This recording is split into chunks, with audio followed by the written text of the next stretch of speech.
Good afternoon. All right. Thanks everybody for being here. I recognize a couple of people have dashed to the restroom to take a last minute break.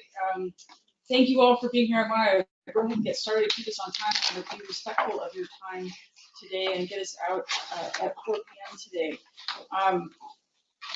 Thank you, first and foremost, for being here and dedicating your time and energy to, this is a really ambitious project we're about to undertake.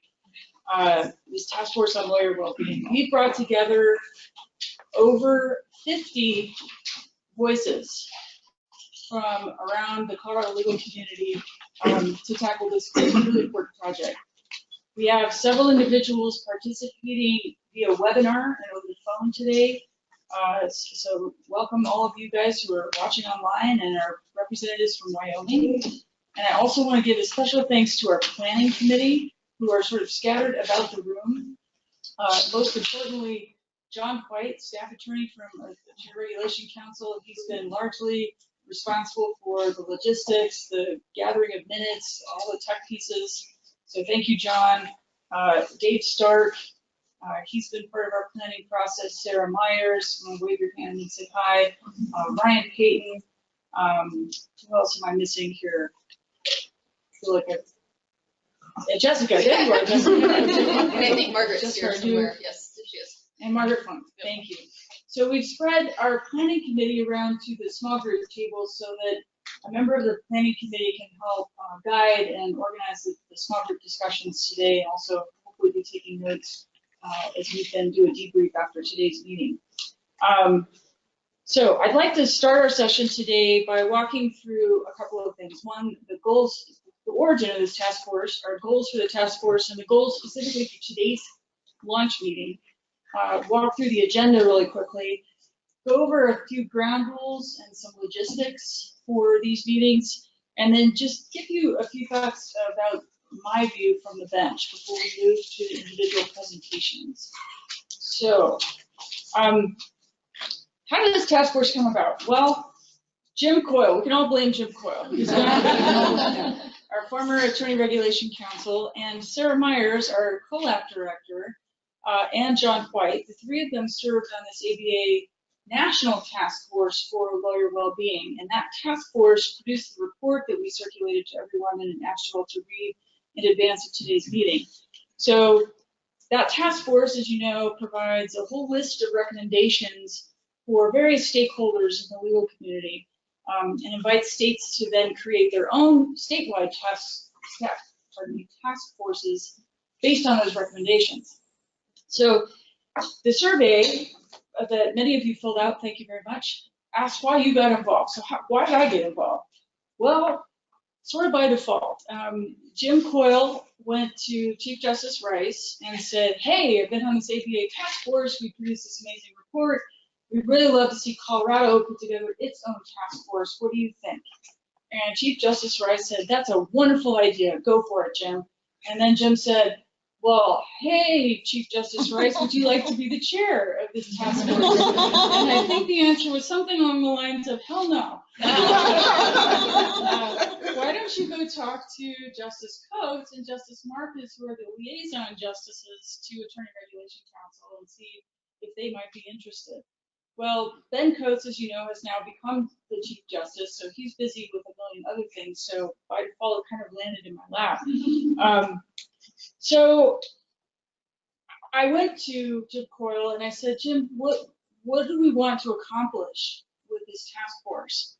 And without skipping a beat, he said, oh, I just want to change the culture of the legal profession. I'm like, oh, great. Okay, great. I'll just put a little checkbox and we'll manage to pull that off. No problem. And honestly, I will be very candid with you. I mean, when this did land in my lap, I thought, great, just one more thing on my plate, right? I am not necessarily a poster child for well-being in the profession. I work some ridiculous hours. I don't get enough sleep. I wish I had more time to exercise. I am a work in progress. I will confess that. But as I've gotten involved in this project, as worked with the planning committee, I really have come to embrace this idea and our mission. And for many of us, there are personal pieces to this. our court here, our appellate courts, we lost a clerk last year, one of our brand new law clerks to suicide.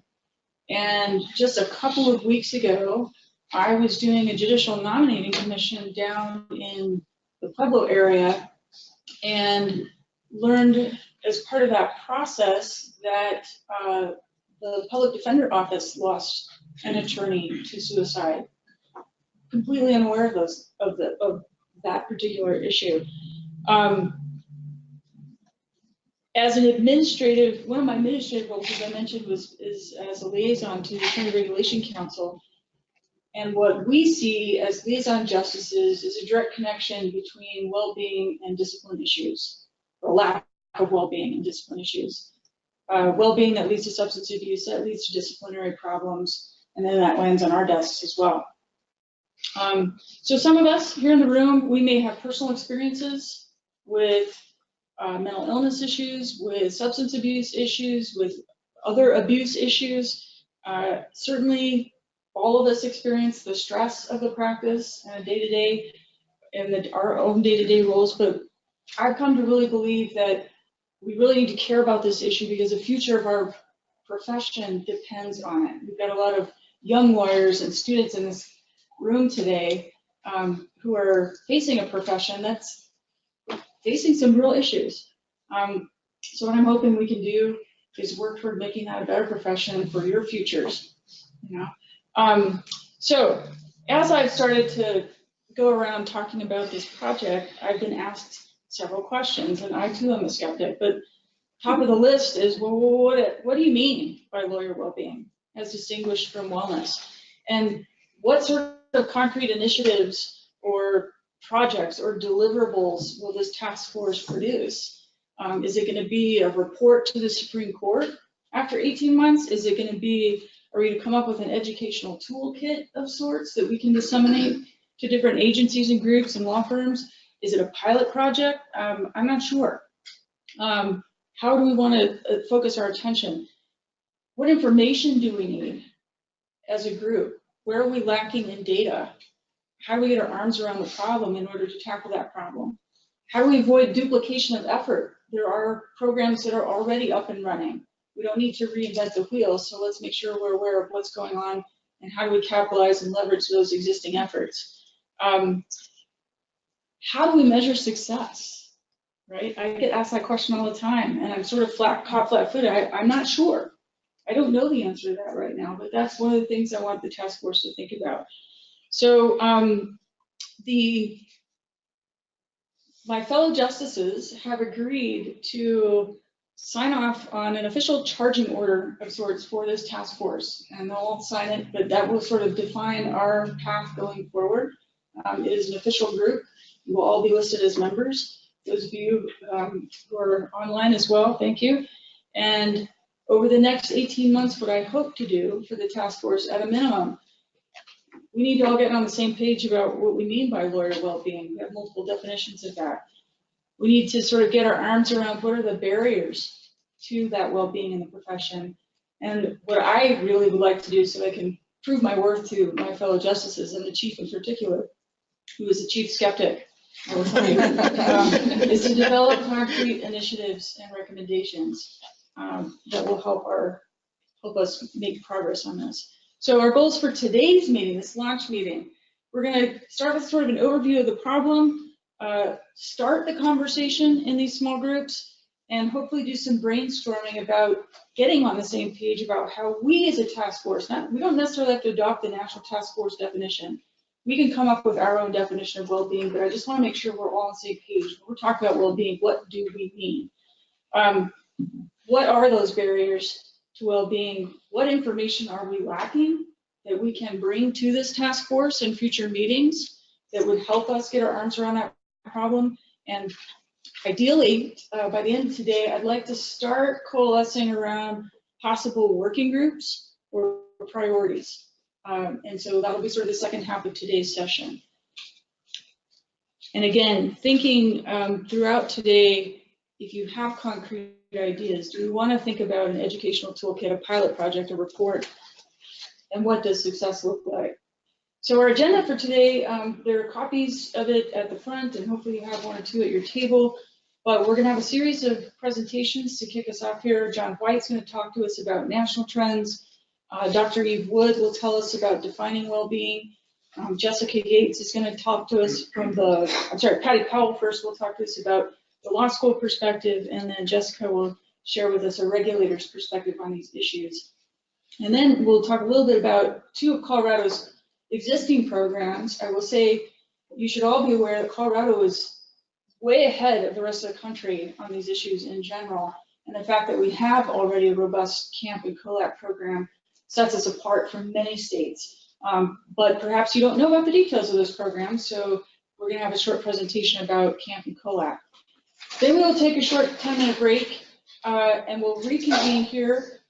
I'm going to walk through some themes that came out of the survey responses. Thanks to you all who took the time to fill out the survey.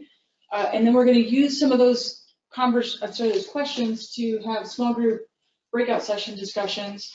And at the end of that, we'll have a group discussion that I will facilitate. And hopefully, I've got some folks who are going to help me take notes up here. Ideally, as you're leaving today, if you have particular interest in a project or an idea, I'd love you to take your marker and sign your name and let us express your interest that way so we have some sense and can take a temperature of the room. Does that all make sense? Yes. Are there any questions so far? Sure. Yes. Question is, I appreciate the skepticism of the chief. What are the parameters of that skepticism? Because if we're working on a totally different dimension than what's might be acceptable, we're kind of spinning our wheels. So is there any guidance? Any guidance on the skepticism? Yes. Let me say this. I have a wonderful working relationship with Chief Justice Coates, and he's not going to get in our way.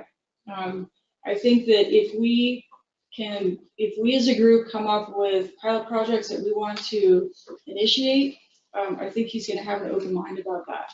I know that the other justices are very much on board with this idea. Keep in mind, this could be this particular task force. I'm setting sort of an 18-month time limit, just one, to create a sense of urgency, but two, to not just let it drift on forever and ever, that we kind of set deadlines for ourselves. But what that work then looks like beyond that will be carried forward by the other 6 justices, because by then Chief Justice Coates will be gone. So he knows that. He's only here for 2 to 3 more years until he ages out. So he recognizes that this is sort of a long-term project. One thing I will caution you about is the Supreme Court just did some overhaul to the CLE rules. And there was a lot of interesting debate around live CLE requirements and some mandatory pieces around that. So to the extent we're tossing around ideas for mandatory CLE, no, there is perhaps at least some skepticism around that component. I could share that much with you now. I wouldn't say that should dissuade us from suggesting that as a possible project or alternative. Does that answer your question? All right. Ground rules. Okay, so we've mixed you up on purpose in the small groups here. That was by design. We have folks from different stakeholders, and I didn't want all the judges sitting together and all the law school people sitting together and all the regulators sitting together. So rather than organize you by stakeholder group, I decided to bring you all together in different stakeholder groups to cross-pollinate ideas, to avoid the whole echo chamber problem, and give you all opportunities to explore where there's common ground amongst your stakeholder groups on these issues. So I ask you today, please bring your authenticity, please bring your honesty, please bring your respect to these conversations. Let's talk as lawyers. Let's sort of ditch the titles for a little bit while we're here, and just keep in mind we're all members of the same profession. We all face the same stresses and challenges, and we should all be able to have honest conversations about these topics. Everyone's ideas are valid. A quick note about confidentiality. So the planning group has talked about whether these meetings should be strictly confidential. My take on that is if we are a official Supreme Court task force, this is technically a public gathering. If a member of the public wanted to come and watch these proceedings, they should be allowed to do so without disrupting us, of course. But by that, then, keep in mind that members of the public may be present during some of these meetings. I'm not going to discourage that if someone wants to be here. To the extent we take meeting minutes, I will, John and I have agreed that we will never identify a task force member by name. So if there's a comment you would like to share, that comment may be reflected in the minutes, but will not be attributed to any one individual.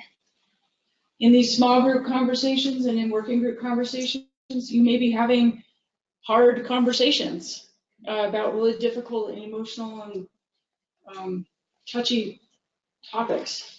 So please be respectful of that. If someone divulges something that they would prefer not move beyond the room, just please be respectful of that as well. And then the last note on confidentiality, John and I have been asked to do a law review article for the University of Denver Law Review about the launch of this task force. And we've got it in draft form. It's actually in the process of being edited. We're going to take the results of today's meeting and fold some of the themes developed today into that law review piece. I may pull out quotes or specific comments, but again, we will never attribute anything to one individual. Is everybody comfortable with that approach? Okay. And then last, please be present. We've got a 10-minute break built in. Try not to look at your phones until the break, if at all possible. I recognize in some instances that's going to be impossible, but please try to be present and engaged. So logistics, restrooms are right outside the corner here. Most of you have found them already. If you need parking reimbursement, please talk to John. Ralph Card guest, if you do need to log on to the internet, write that.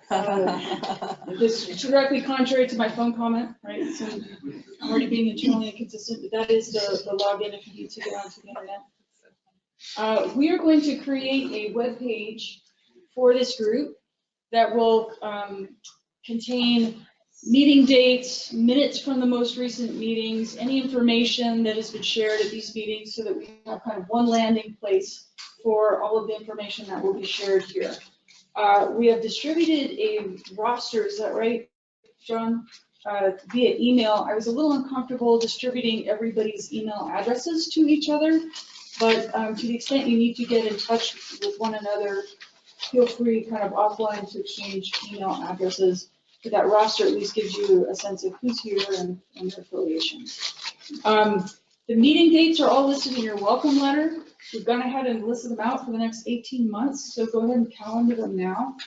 They will all be here as best we know, although I was just having a lovely conversation with Mr. Patrick Flaherty, who tells me that the CBA offices that are setting up across the street may also provide some wonderful meeting space for us going forward. So stay tuned. They will either be here or possibly in the new CBA offices.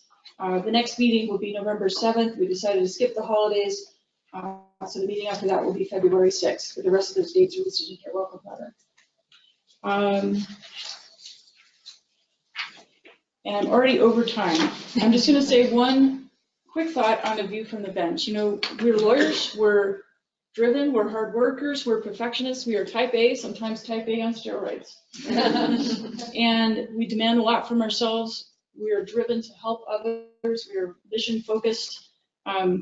What does that then translate to for us in this profession? I think we routinely put client needs above our own. I think we reward and we glorify workaholism in this profession. The whole billable hours and, you know, bonuses that are attached to billable hours, you know, how many all-nighters did you pull last month, that kind of thing. Technology has only made that problem worse because you can't ever disconnect. And clients want answers at 11:35 p.m. or 2 a.m. or 6 a.m. And the problem is, we're here and we're lawyers because we're tough, we're successful, we're smart, we're capable people, and therefore we also become reluctant to admit it when we're facing problems. And so there's a big stigma attached to reaching out for help, which means often we suffer in silence. I think at a minimum, we're all impacted by the stress of our profession. At the extreme end, we've seen suicides, substance abuse, but even the lesser forms, that day-to-day stress that we all experience and demands on our time. For judges specifically, I think isolation adds to that stress. For me personally, having to suddenly, my entire social network when I joined the court were all lawyers. And I pretty much had to sever contact with all of my support network, like that. And the first couple of years of mine being on the bench, I was consumed by just getting up to speed on the job. But I suddenly woke up at like year 2 and was, oh, I have no friends, you know. And over the last 6 years, I've had to slowly, completely rebuild my social network. And I hang out with archaeologists and tech people who don't give a flying hoot what I do as a day job and just don't care. And that's lovely and refreshing. But I personally went through kind of an interesting transformation and struggle with that isolation. If I can have one sort of bottom line point, I think I have figured out finally, well-being is tied directly to performance. And we pride ourselves on being top performers. And if we pride ourselves on doing a good job, we have to make well-being a priority. So with that, I'm going to pass the baton to John. Thank you, John.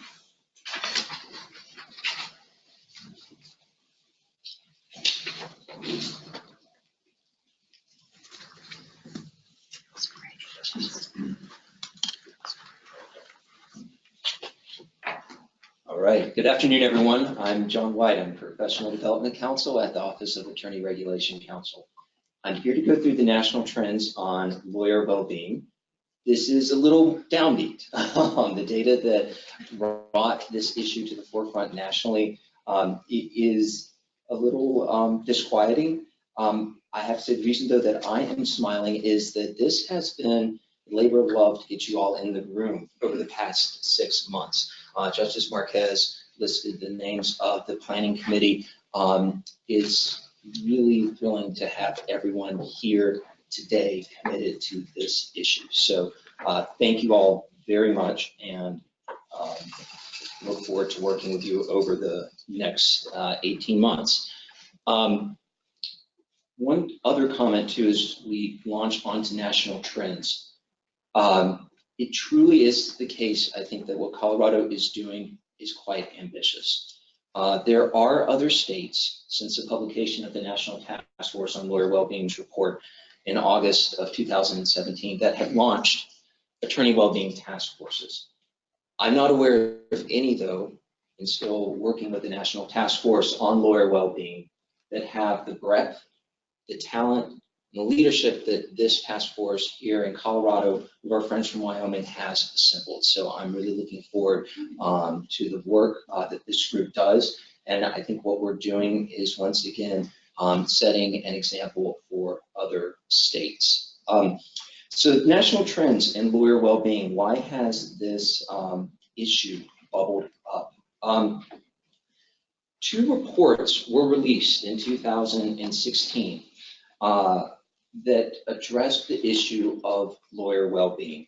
The first one here pertained to law school experience, suffering in silence. And it was a survey of law students at 15 different law schools around the country on both mental health and substance use disorders and trends.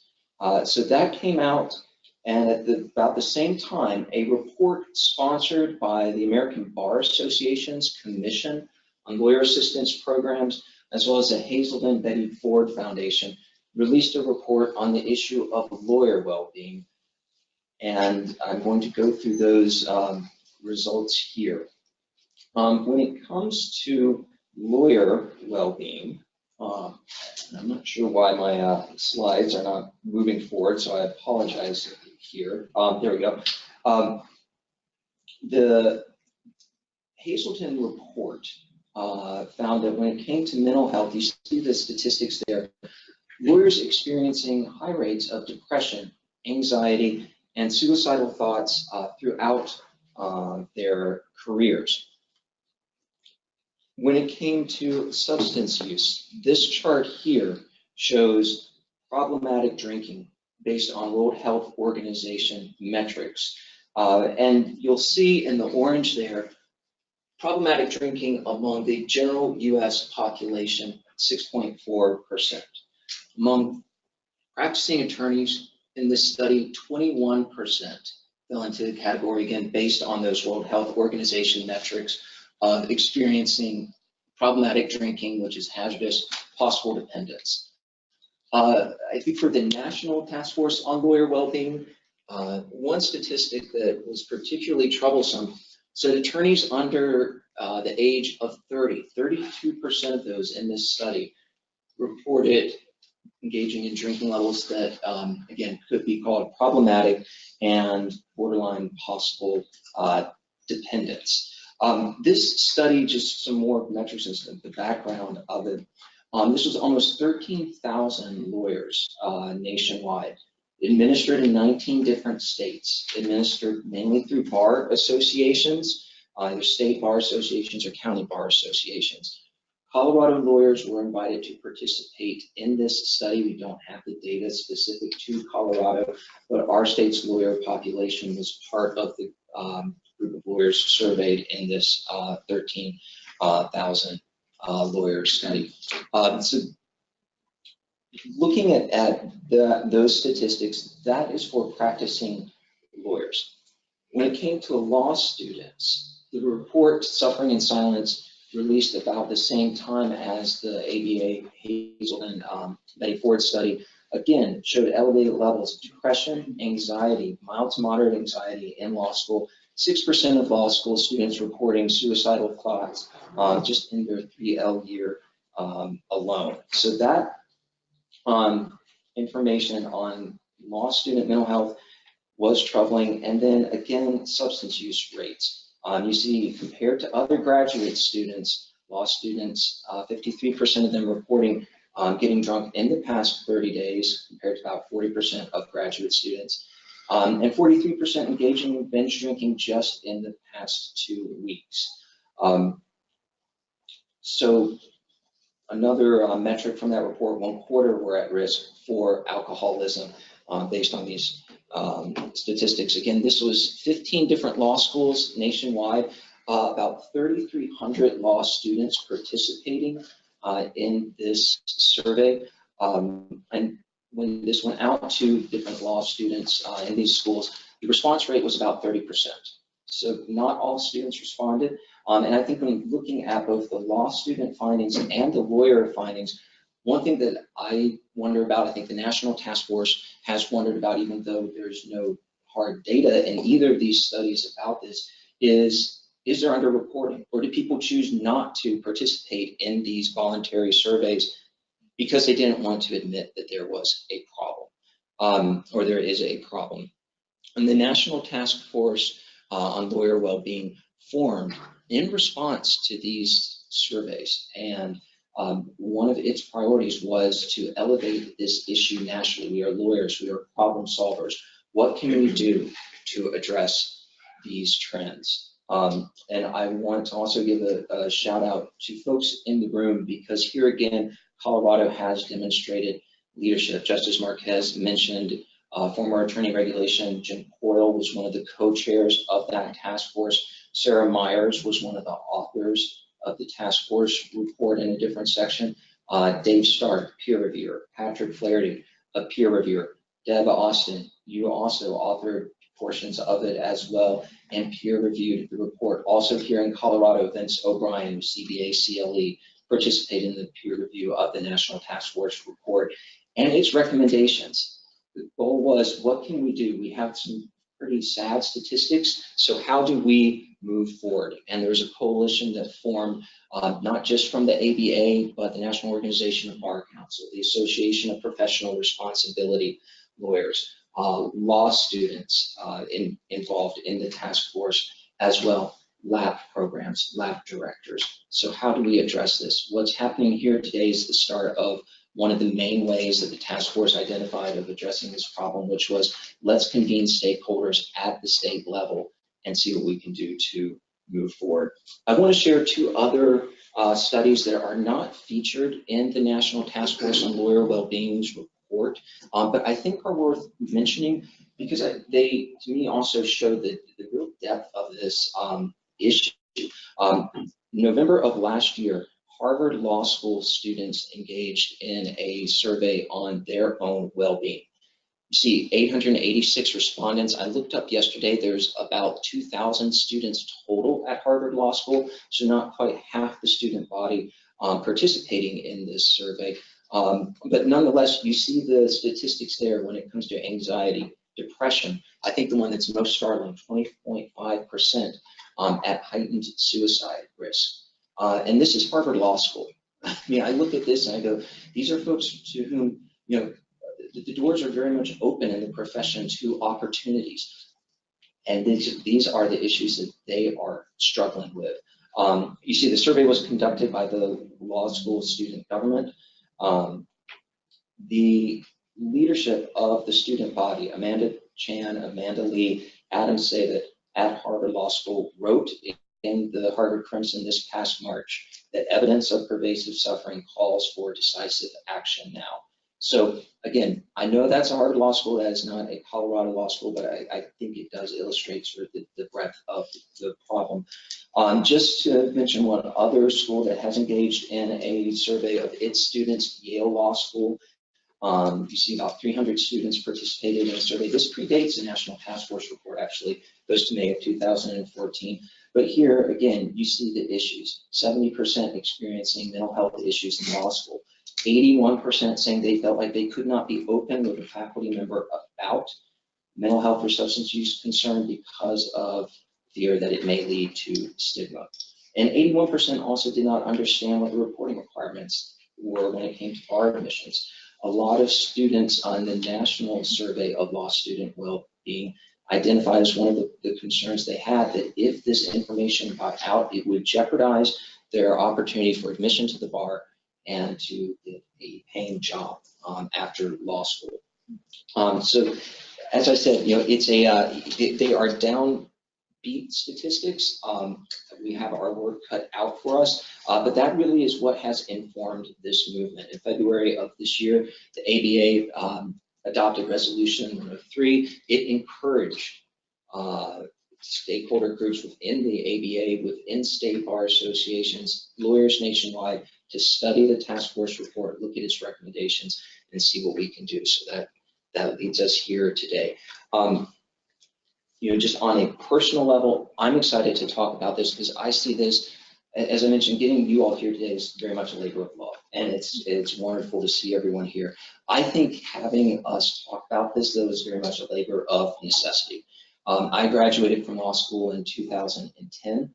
I can tell you about students, one in the class above me, who took their life. I can tell you about students who I went to law school with, who I've had very personal conversations with about issues of potentially taking their own life. So I see this as something that affects us all. It's affected me since entering law school. I'm sure all of us have different stories, but that's really what motivates me. That's why I was excited when I came to the Office of Attorney Regulation Counsel and I heard that Jim Coyle was working on this national initiative. That's why I felt like this was a really valuable thing to be a part of. So those are the national trends in lawyer well-being that we are hopefully going to, at least here in our state of Colorado and in Wyoming, Mark, work to maybe improve for the betterment of the legal community. So thank you all very much. I'm next going to turn over to Dr. Eve Wood, who has many years working with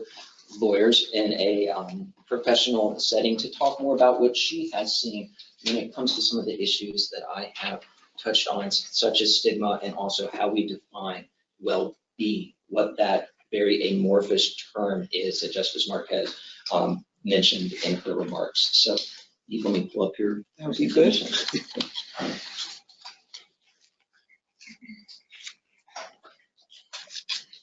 All right, Thank you all. I'm a little anxious talking to a whole bunch of lawyers. Judges. I thought, I've spoken all over the world to so many esteemed bodies, but none of them have been judges, to my knowledge.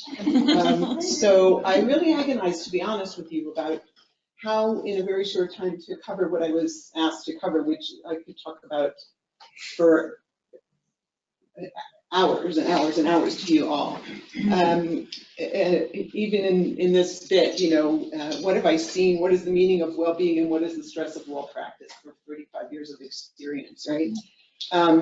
But what I hope to do, and I am delighted about what you shared, I didn't know you were going to share some of those stories of loss, is really highlight in a way some of the key data and what does it mean in terms of what are we really facing and the spectrum of what we're facing. Because one or two stories, even though every one of them, if we save one life, is in my mind massive, but the reality is we're not talking about one or two stories. We're talking about really massive numbers of lives impacted, not just as all of you in practice, but then your families, your friends, your clients. I mean, this reverberates in a massive number of ways. So we are meant to grapple with what is the meaning of well-being. And my thought was that the task force, and you'll see a graphic of that, came up with quite a broad definition, which I think is quite fantastic. But it might be bigger than what might make sense for us to start to, as a group, decide we're going to focus on trying to impact. So I wanted to share a little bit with you about that. The reality is, this is going to sound kind of silly, but what is well-being really is what people say they feel well. I mean, it's really pretty basic. There have been many, many ways of looking at that in terms of trying to define that and think about that and consider what sort of dimensions really what we include in that when we're talking about well-being. But the fundamental, and you see it here, is basically it's feeling healthy and full of energy, feeling well, feeling like your life is worth living. The National Task Force report did refer to the CDC definition. Maybe I assume we can make the slides available for everyone. There's a link there to the CDC definition. And it's a place to look, but again, then we have to figure out what are we going to choose, I think. What do we focus on? So this is the graphic from the task force that I'm sure you've all poured over at length. And it goes through those dimensions and says what they are. And again, some of them are not as sort of life and death. They're being stimulated by your work, but I think it's all a continuum, right? I mean, if we're well and we're rewarded, then we're stimulated by what we're doing. So they're not separate. But we probably need to sort, where do we start with that? One of in medicine, we think a lot about this mind, body, spirit, and biopsychosocial model, of well-being, which might be a logical way for us to begin to think about well-being, the health of your body, the health of mind in all those ways, and spirit, and the spirit being not, do you believe in a God or not necessarily, but a sense of purpose, meaningfulness in what you do. And if we talk and think about the notion of burnout, which is massive and prevalent, the reality is that the dimensions of burnout are those dimensions, actually. And we'll get to that a tiny bit more. So let's just talk a little bit about data. I mean, I had a gazillion slides of this for a lot of the talks I do, but I thought we're just going to pick a couple because we could be buried with data, right? But let me just tell you that at this point, and the last data is from 2016, that's from our vital statistics and all of that bit, right? 1 in 5 Americans will identify and meet criteria for what is now considered a mental health diagnosis. So we think about that statistically, right? That means like 10 people in this room, right? We're not talking about something that's occasion or foreign. And if we think about it in terms of those, whatever that means, and we can get into a debate about it, but this is just the data we're talking about, right? And if we think about that in terms of then the people in our immediate family or the people in our offices or our practices, I mean, this isn't something that's happening out there unrelated to us, right? This is a pretty prevalent, massive, and unfortunately escalating problem in our culture. Suicide rates have been rising in every single state, and Colorado is about number 10 of states. So we're doing bad. Okay, and just to make that very real to you, that the numbers are, and that's not by your profession yet, which is worse. Over 3 people a day take their lives in our state.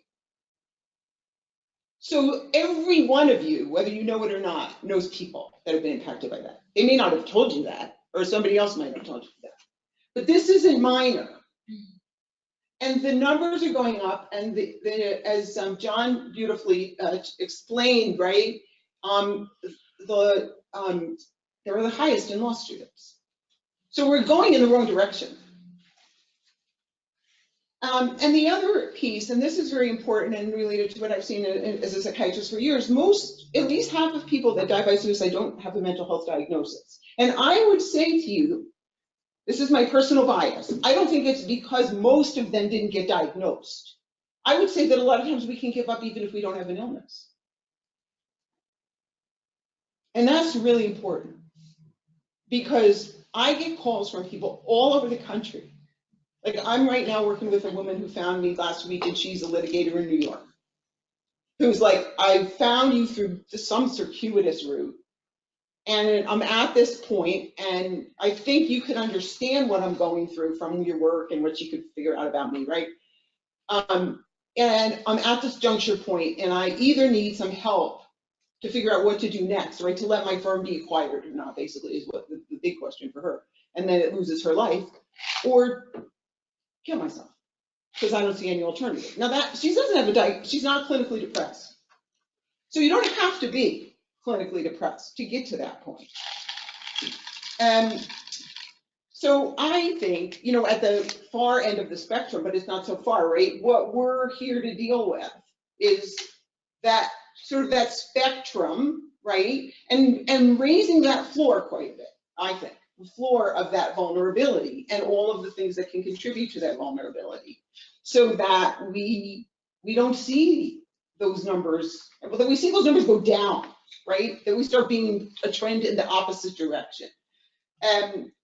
You all know from the task force report the statement, right? To be a good lawyer, you have to be a healthy lawyer. And I'm sure you realize, right, that if you're overly stressed, if you're not sleeping very much, if you're trying to handle, quote, stress by using, some kind of substances and so on and so forth, you can't think well. And your profession is one of detail.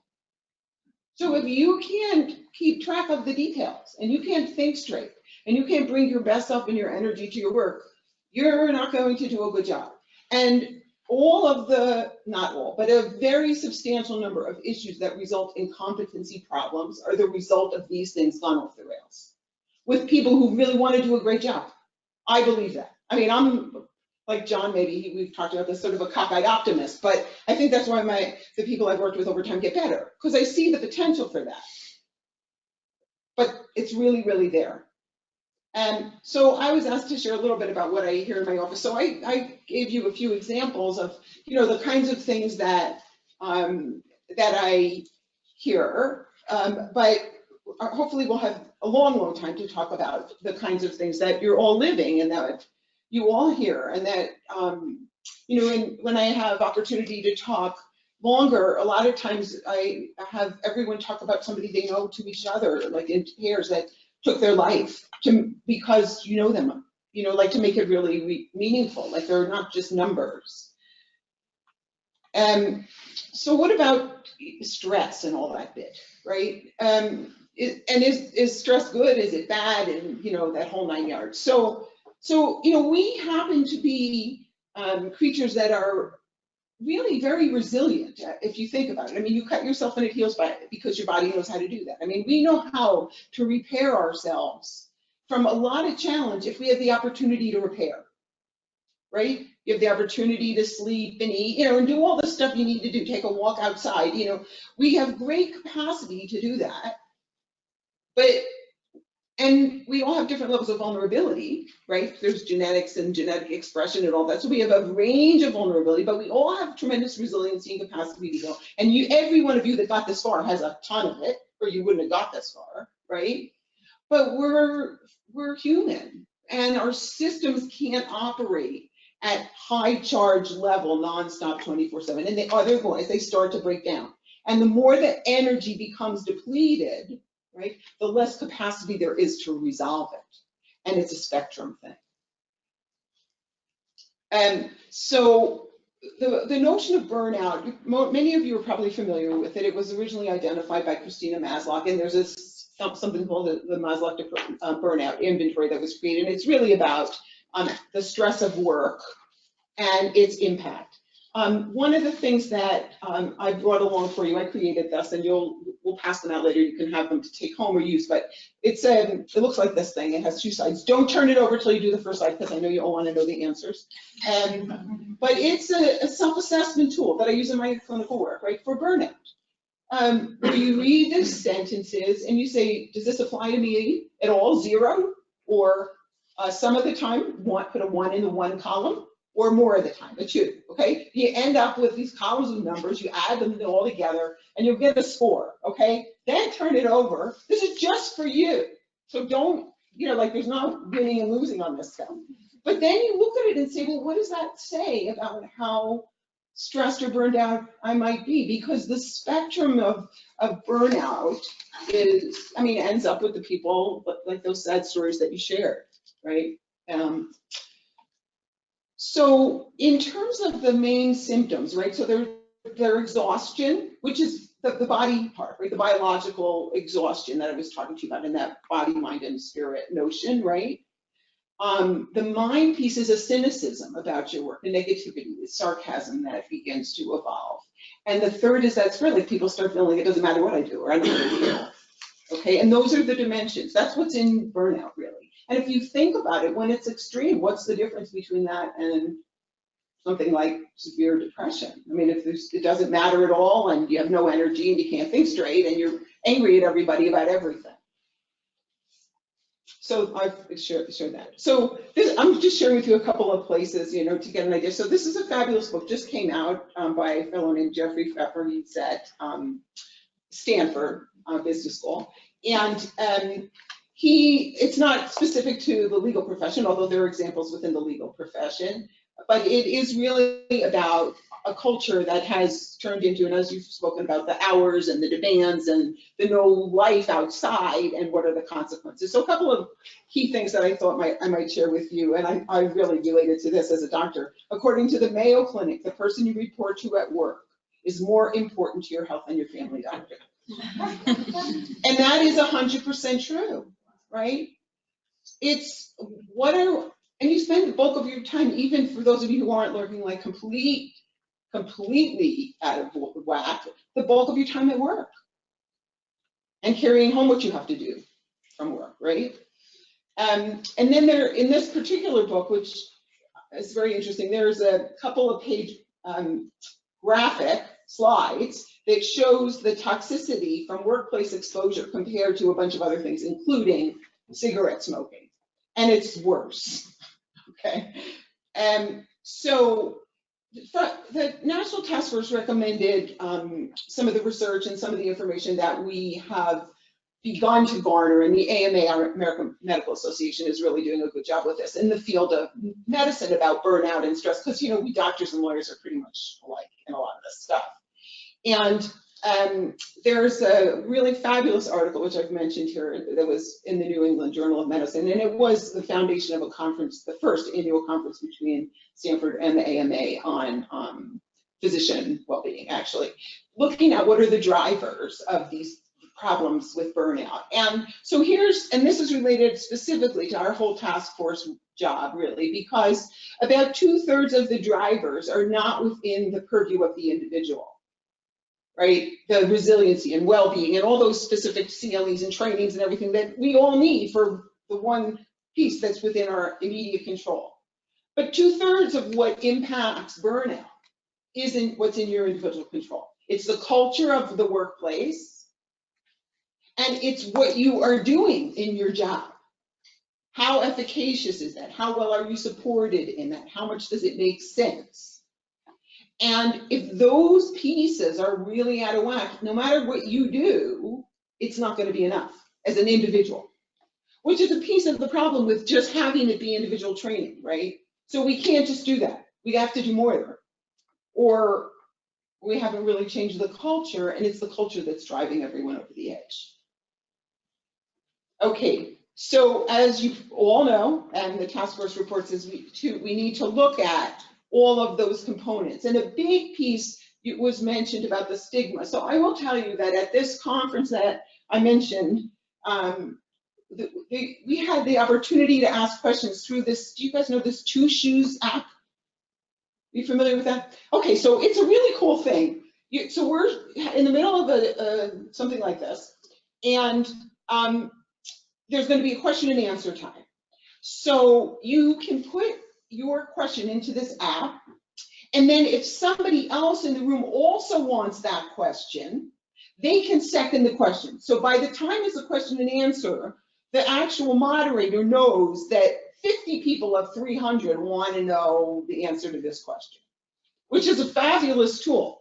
So the thing that was really interesting to me about it is that for physicians, the first and most important question of Vivek Murthy, who was a former Attorney General under Obama, right, was how can physicians, which is the same, access help without concern about stigma?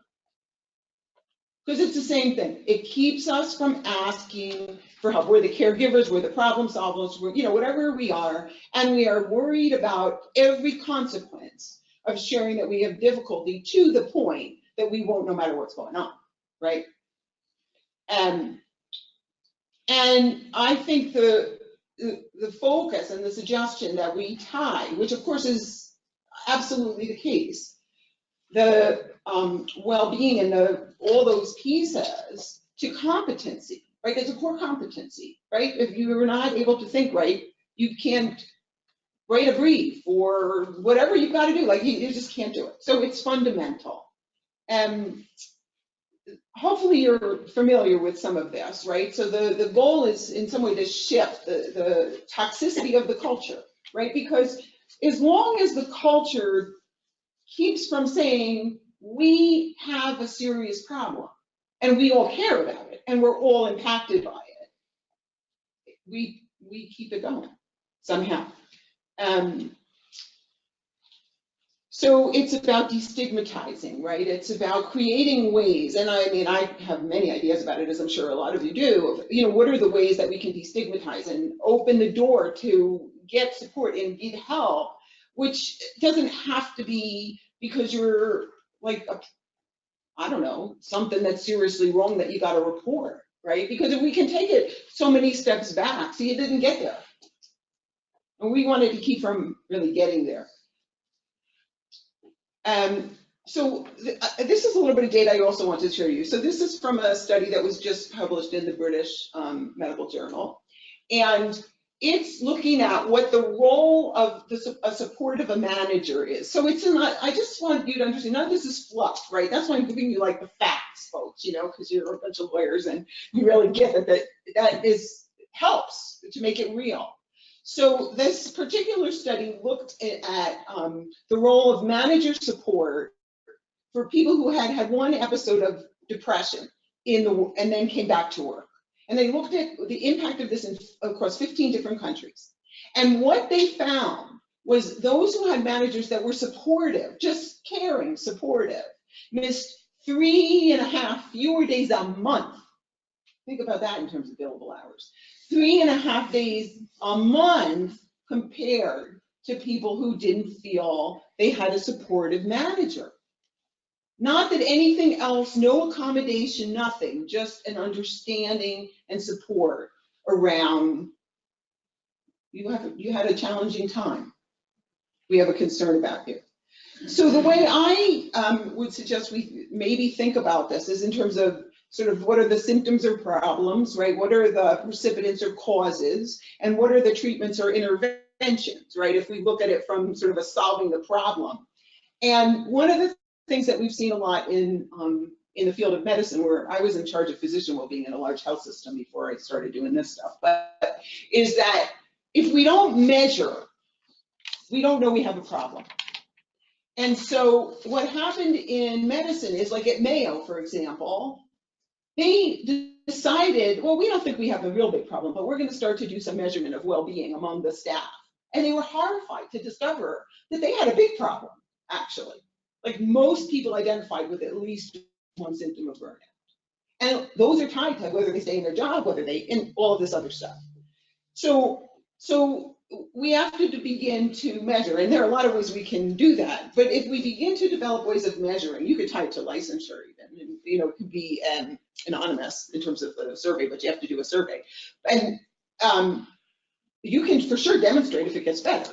I mean, and the only way we really know if it's getting better, I mean, we don't want to wait for suicide numbers, right? Anyway, they're several years out. We want to know, when we ask across the board, like well-being is, do I feel well or not? So when we ask a year and a half or 2 years later, we want more people to say yes, or we haven't done a good job. I mean, we can make it complicated, but at the end of the day, it's pretty simple, right? If we ask people and we listen to them, and then we ask them again, and we figure out if we're on the right track, we're gonna know if we're making a difference or not. And I think you have all lived it, more than me in the privacy of my office for sure, but what are some of the things that contribute to, and you've mentioned some that I hear a lot, John has mentioned some, what are the issues that are really driving this? That if there's enough, it's like that Me Too thing, if enough say, wait a minute, we gotta shift this, and there's data support the dysfunction of doing this, then we have the capacity and the power to make a big difference. But I think only if you have the facts, right? You can't just do it because it feels good and it sounds nice. This isn't like that. This isn't like one of those soft things.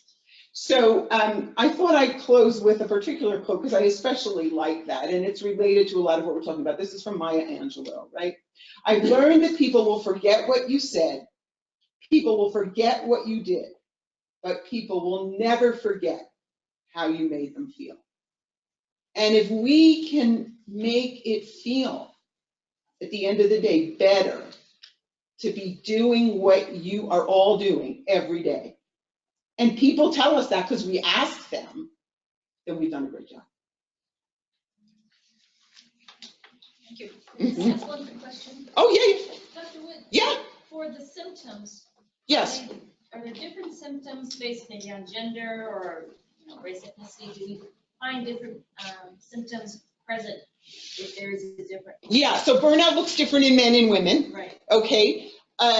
So yes, men, and again, that's generic, but statistically there is a difference. I mean, women tend to feel more sad, depressed, anxious. Men get angry more and reactive. So there are differences, absolutely.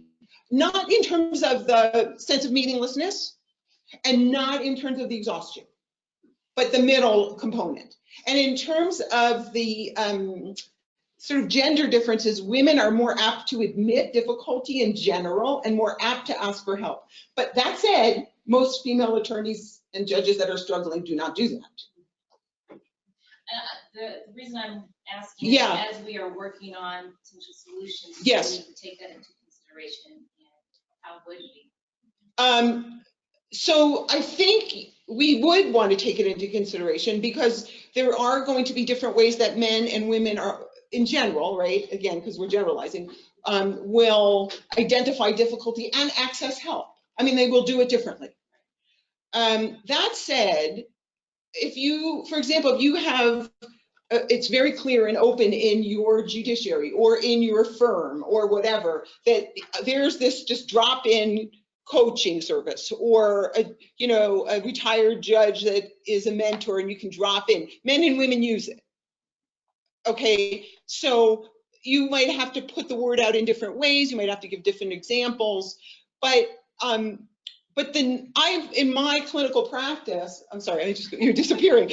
In my clinical practice, which, I started in Philly. I was there for many years. My office was a block from the courthouse, and I worked with a lot of men that were litigators.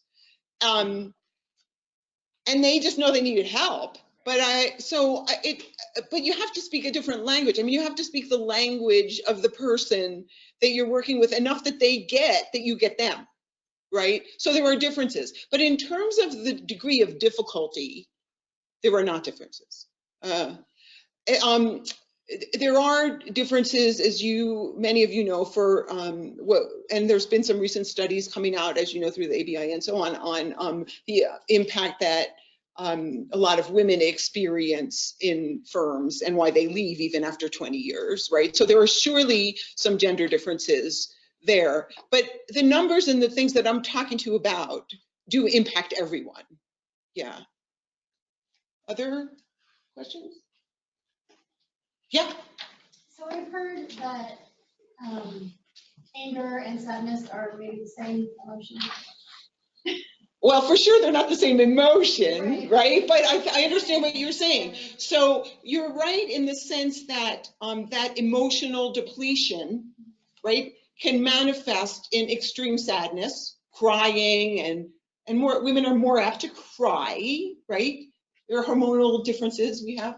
And men are more apt to express it in terms of anger. But when we get to the point that we're feeling that depleted emotionally, and we're either angry about ridiculous stuff or like crying over the TV commercials, we're like at that point. So they can be reflective of the same depletion. And when you're depleted enough, right, you understand this. I mean, we can be depleted, and if we're a little bit emotionally and energetically depleted and we take a break or you go on holiday or whatever you do, you can kind of fill the tank back up. But if you're depleted enough, you can't fill it up anymore. That's the problem. So there comes a point, and that's part of on the spectrum of this thing assessment that I'm going to give you can practice, but you get to a point where you just can't fill it up in a few days. It's beyond that. And then it's a real crisis. So what we want to do is step it back up so we don't get to the crisis, or at least as many times at that point. Does that answer your question? Other one? Any other? Okay.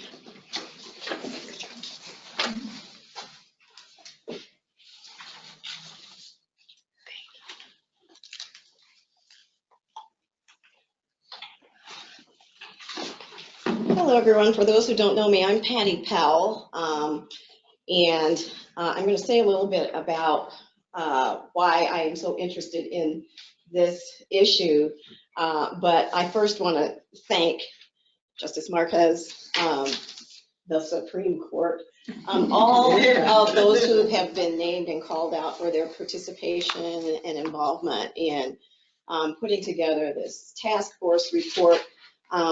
Long overdue, but thank goodness we are here because this is absolutely essential for lots of stakeholders in the legal profession to be involved in addressing this issue of lawyer well-being.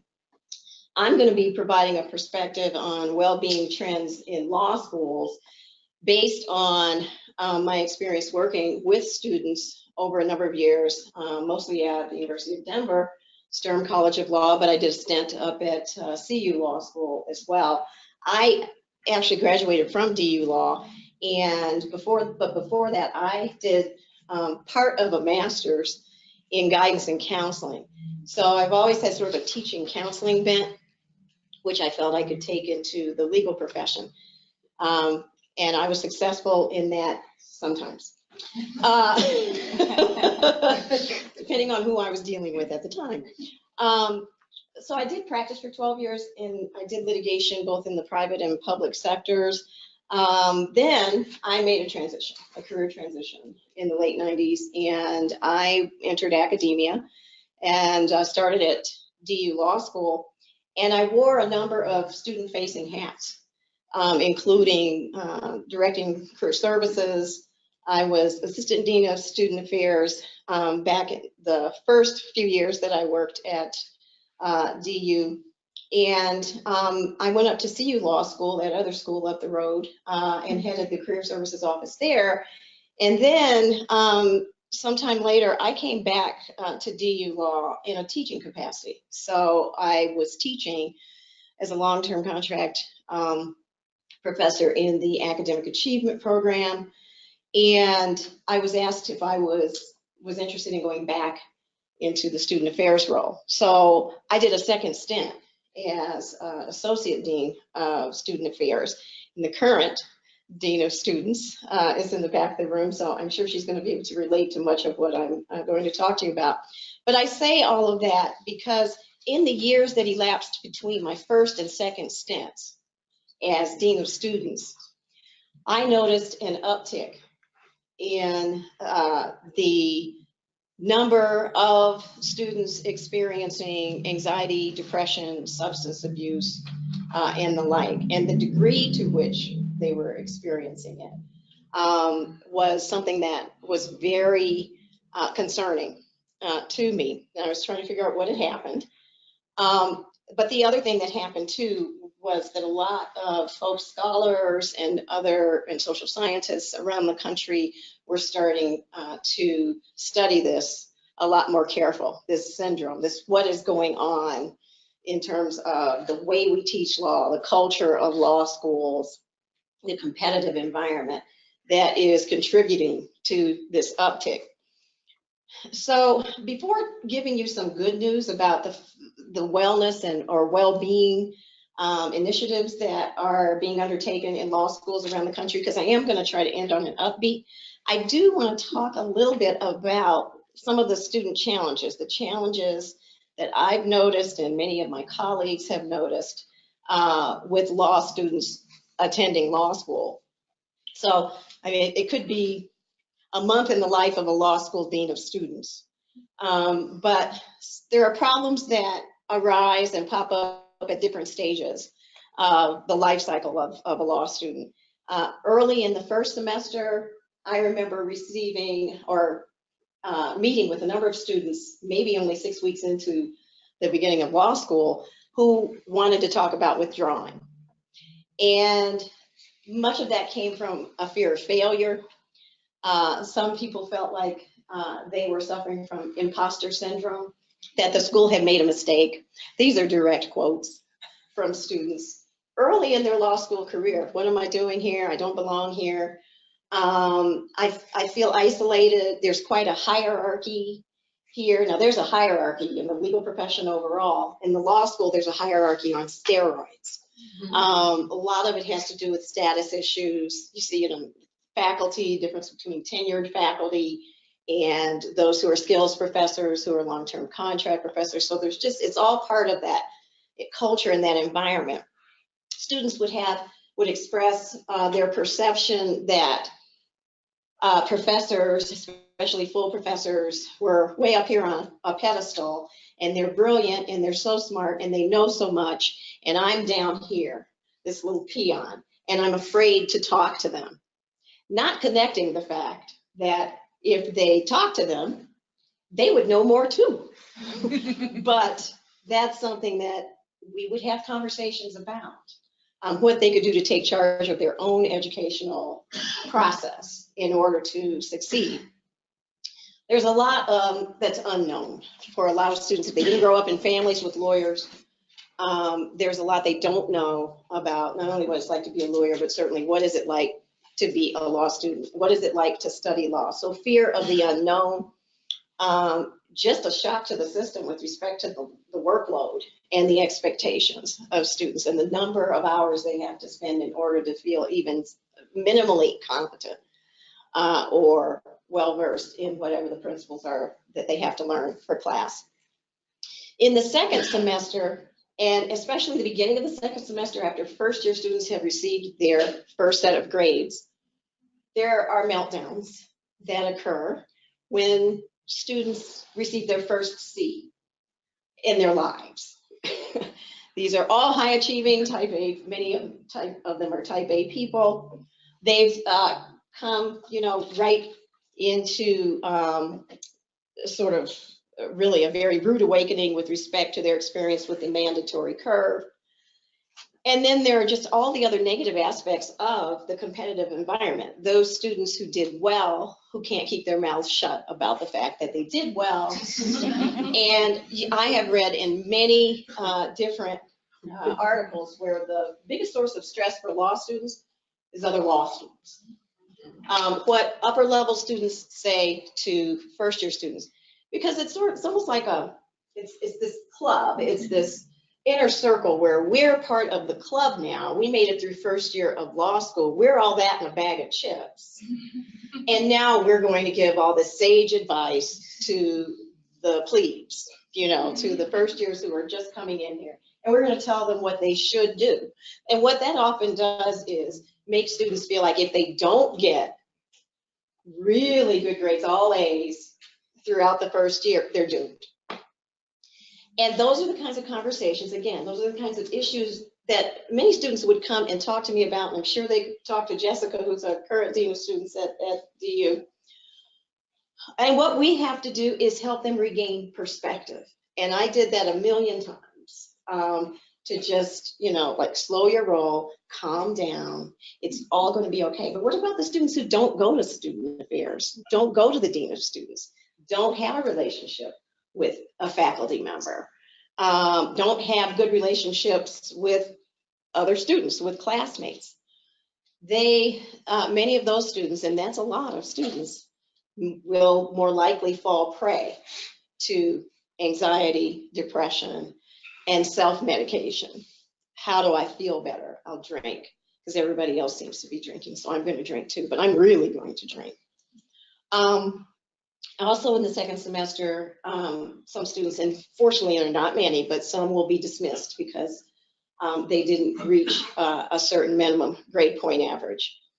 That creates great distress, not just for those who are dismissed, but for classmates of theirs who see, ooh, they will throw me out if I don't really step up to the plate and get these grades up. Others are on probation, and then there are those that may lose their scholarships if they, at the end of the first semester, get below a 3-point grade point average. That's something that a few law schools around the country have been addressing, because it's hard when you, especially if you are a first generation student, you went to a college or university to get your BA where you skated, and you just simply brought your undergraduate study habits to law school. And then you realize after you get there, this isn't going to work. I really have to bust my butt here to make this work. So there are some law schools who are trying to just get rid of the whole 3-point minimum GPA for maintaining a scholarship. Some of those students, if they lose their scholarship, they have to leave because they can't afford to stay, or there are others who will take out huge loans and the equivalent of a mortgage by the time they graduate, when they initially thought they were going to be able to go through law school on a full ride. So these are real, live, on the ground issues that students, many law students face. Other issues, attendance problems. I've had situations, fortunately, there are some professors who do, this is something that was in the task force report, I believe, the issue of the role of faculty and what faculty can do to generate a culture of well-being for students and to show they care about students' well-being. If students who are anxious and depressed, some of them will just simply not go to class. So that's a symptom of something greater. And so there are some professors who will report that to administrators, like deans of students. I, in the past, have had to do welfare checks on students where a professor has said, I haven't seen this student in 2 weeks. I'm getting worried. I talk to those students' classmates or to friends that I know they have and discover that that person has just kind of been on radio silent. They haven't seen them. So I've actually had occasion to call the police and ask them to go to a student's house and make sure they're okay. That's a wake up, well, it's a call for help. And then hopefully at that point, we can help that student get the help that they need. Life does not stop when you go to law school. So there are all the things that happen in life that you have to contend with on top of law school: family issues, deaths in the family, illness, divorces, financial problems, and the like. All of this can lead to just a general feeling of being overwhelmed. And the fact that we tend to, in the legal profession, consider it a badge of honor to just be able to take on everything and work hard and stay up 24 hours. And that whole ethic and mindset can get really infused into the whole experience. And some students really pick up on that and decide that's the way it has to be. This is what law school is like. This is what going out to practice law later is going to be out. We need to be better role models for our students and our wannabe lawyers. It's absolutely imperative. There's test anxiety. There's performance anxiety. There's the difference between introverts and extroverts in law school. My daughter, who went to Wisconsin Law School and came out just a few years ago, is very much an introvert. She needs to process information before she can speak about it. And so when she started law school, and she was older, she was not right out of college going to law school, she called me and she said, I was absolutely frozen in my seat. I could not move the first time a professor called on me in class. She said, I need to think it through. I can't just spew it out that fast. So there are some students that develop more anxiety just because they're not extroverts. Just because they, they sort of just, they also have performance anxiety, as I say, just feeling like if you just give me a minute, don't understand that you can go ahead and think for a minute before you have to answer, which is what I've had to advise students many times. It's okay for there to be a pregnant pause. But they're hearing some of their classmates to just jump right into the game. And then they decide they're not as capable as their classmates. And then the self-esteem can go downhill, and then the depression can start. For diverse students and students of color and first-generation students, there's the extra layer or layers sometimes of stress that goes along with being different in a mostly white, in a majority white institution. And it's law school. So, oh my goodness, this is so prestigious. Here I am. I can't believe I'm here. And so many of those students, some of those students will become my wallflowers. What I used to say, they're suffering in silence. They're over in a corner somewhere, hoping nobody notices that they're scared to death. And the issue of unconscious bias, microaggressions, and stereotype threat. Sort of almost a diverse student thinking, they're going to think I'm not that great. I'm here because they just let me in. They were nice enough to let me in. And somehow I'm going to be found out to be a fraud at some point. And then it almost becomes a self-fulfilling prophecy. That's another stressor for students that fall in, many students that fall in that category. Certainly a sense that they don't belong. The sense of belongingness and connection and feeling like this is my school just as much as it is everybody else's is huge, no matter how you're performing academically. But certainly for that sense of feeling healthy. It's like I'm supposed to be here, and I have every reason to be here. So law schools are pretty good at reacting to problems, reacting to crises after they occur. We've got a problem, with problem solvers we are. We've got a problem here, I'm going to fix it. I know the resources, the people who can be brought to bear in order to address this problem, I'm going to do it. We obviously have to become a lot better at being proactive, at engaging in preventive measures, and placing responsibility for law student well-being, as we are going to talk about here, on all stakeholders. So let me get to, now that I've depressed you, let me get to what other law schools are doing to address law student well-being. And it runs across a spectrum. They're all the way from providing snacks and therapy dogs during final exam periods to a dedicated in-house psychologist. A handful of law schools are doing that, not just sending their students across campus to the main university health and counseling center, but either half-time or full-time employing psychologists or licensed professional counselors who know law students in law school really well and the profession really well, And they're right there, it's convenient, students can just walk right on in. So there is that's happening. It should happen, I believe, on an even much larger scale, because I think that's absolutely essential for you to be working with, for instance, someone who's worked with a lot of lawyers and knows a lot about what their experiences are. There's a lot that's been happening over the last 10 years or so, I'd say, around mindfulness and mindfulness initiatives. The University of California, Berkeley Law School, or BOLT, started some years ago an initiative for mindfulness in law. And I actually went to a conference there back in 2013, I believe it was, where law professors gathered from all over the country to talk about how they were incorporating mindfulness, meditation, contemplative practices into their teaching.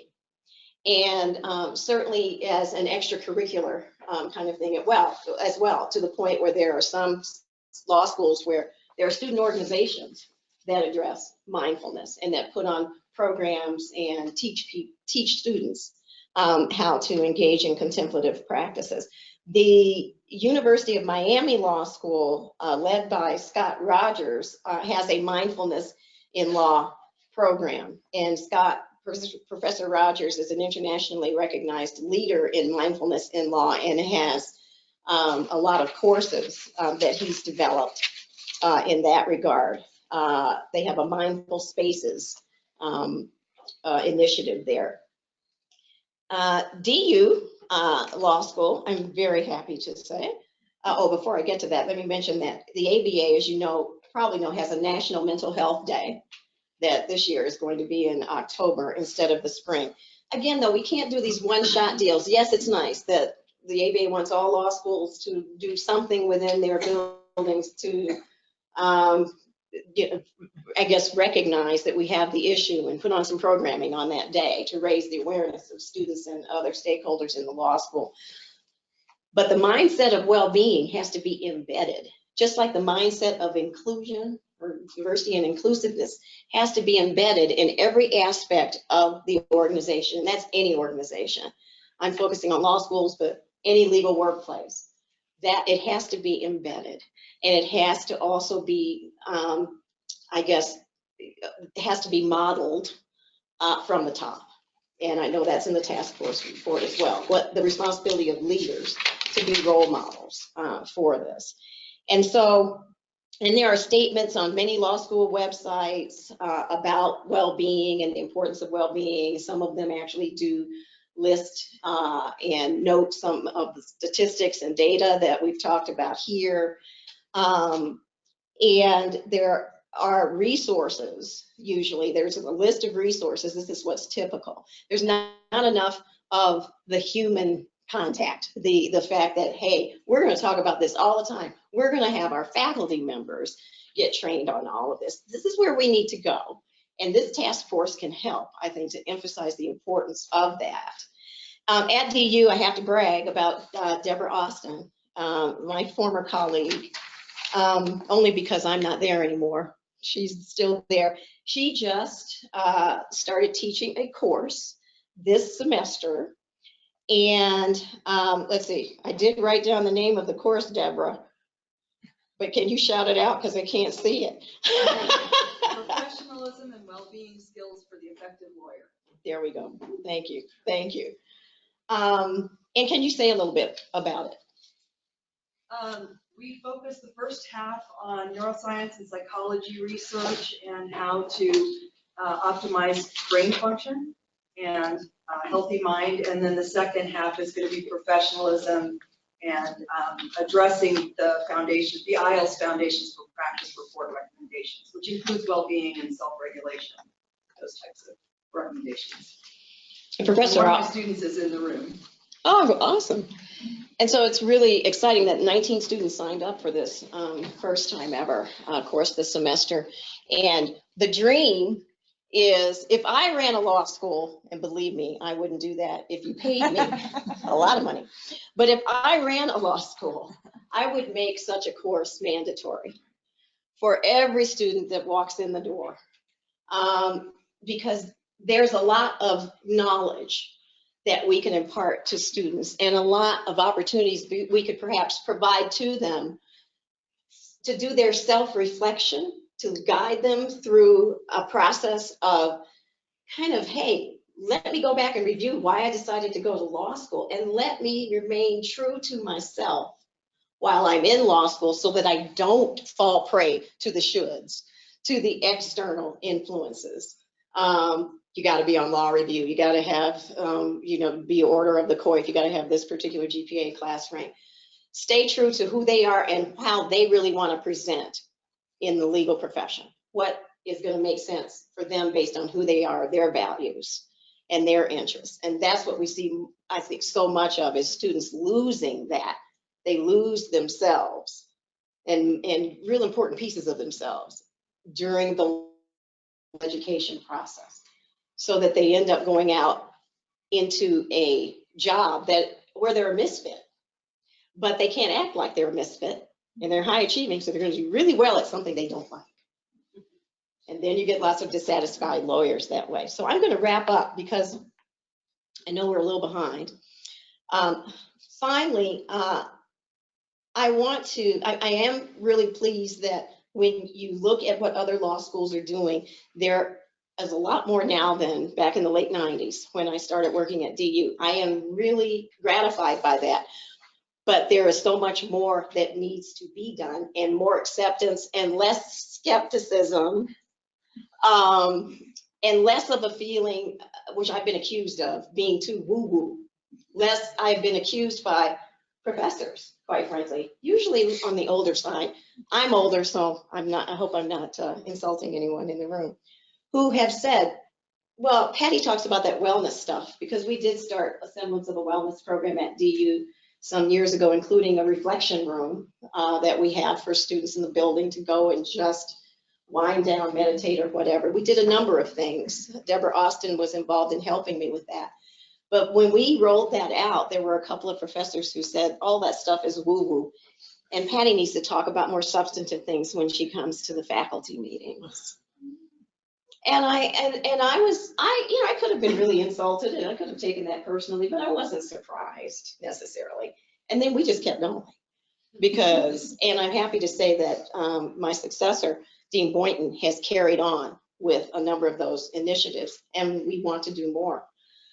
So I'd like to just say, and I know this came up, I think, in the law student survey that was referenced earlier, I want to add another item to the list of mental health issues that we should address in the legal profession for the good of those who are going to be sitting and discussing these things with one another, and that is eating disorders. In 2017, in the Journal of Legal Education report on that large-scale study of law student mental health, it was found that 27% of law students screened positive for eating disorders. Only 3% had actually been diagnosed. Eating disorders, more so I think than any other mental disorder, there's something that the sufferers hold very secret. They keep it very secret. It's very private. Unfortunately, we have something going on with a family member, my own family, in this regard, and it's one of the reasons I went to look online and do research on eating disorders of law students and in that population, and I discovered that it's something that we don't talk about very much, and we need to, because both women and men in law school and lawyers out in the profession are suffering from it and are afraid to talk about it. It's, for some reason, got even more stigma associated with it than the other mental disorders that we have addressed. So I wanted to just put that on your plate. And then finally, I want to encourage everyone to please feel free when you're talking to young attorneys, if you're mentoring young attorneys, if you are on a panel speaking to students in a law school or at a reception or whatever, where these issues come up as far as well-being and the need for us to really try to do more to enhance the well-being of those who are entering the legal profession, please tell your stories. If you've suffered from anxiety or depression yourself in the past, or substance abuse of some sort, go ahead and tell your story. I've had issues over the years with general anxiety disorder, and I'm able to say it and talk about it. I'm better now that I've gotten older, because now I just don't give a shit about politics. But I cared way too much about everything and worried way too much about everything when I was a younger lawyer, especially. And now when I talk to students, I come out and I talk to them about it. I'm like, yeah, well, let me tell you my story. And they see me and they assume I'm okay. I present like I'm fine. And they know what my background is. They know that I've achieved some success in the profession, and I've done some things that they regard highly. And so it really makes such a difference. You can see it. It's visceral. They let down. They go, you really? So how did you get through it? Well, this is what I did. I went and got help, and this is the kind of help I got. And this is what I'm trying to encourage you to do. So with that, I will end my piece. And again, I am so happy to be a part of this task force. Thank you. I'm going to jump in. I recognize we have fallen off of our agenda. It's about almost 2:20 at this point. What I'd like to do is go ahead and have Jessica come up and talk briefly about 10 minutes about the regulator perspective, and then go ahead and take a break. And then I think it makes sense to give Sarah and Ryan an opportunity, perhaps at our November meeting, to give a more robust presentation about Camp and Collect, because I don't want to cut into our small group discussion time. So that's how we'll proceed. Jessica, I'll pass it to you.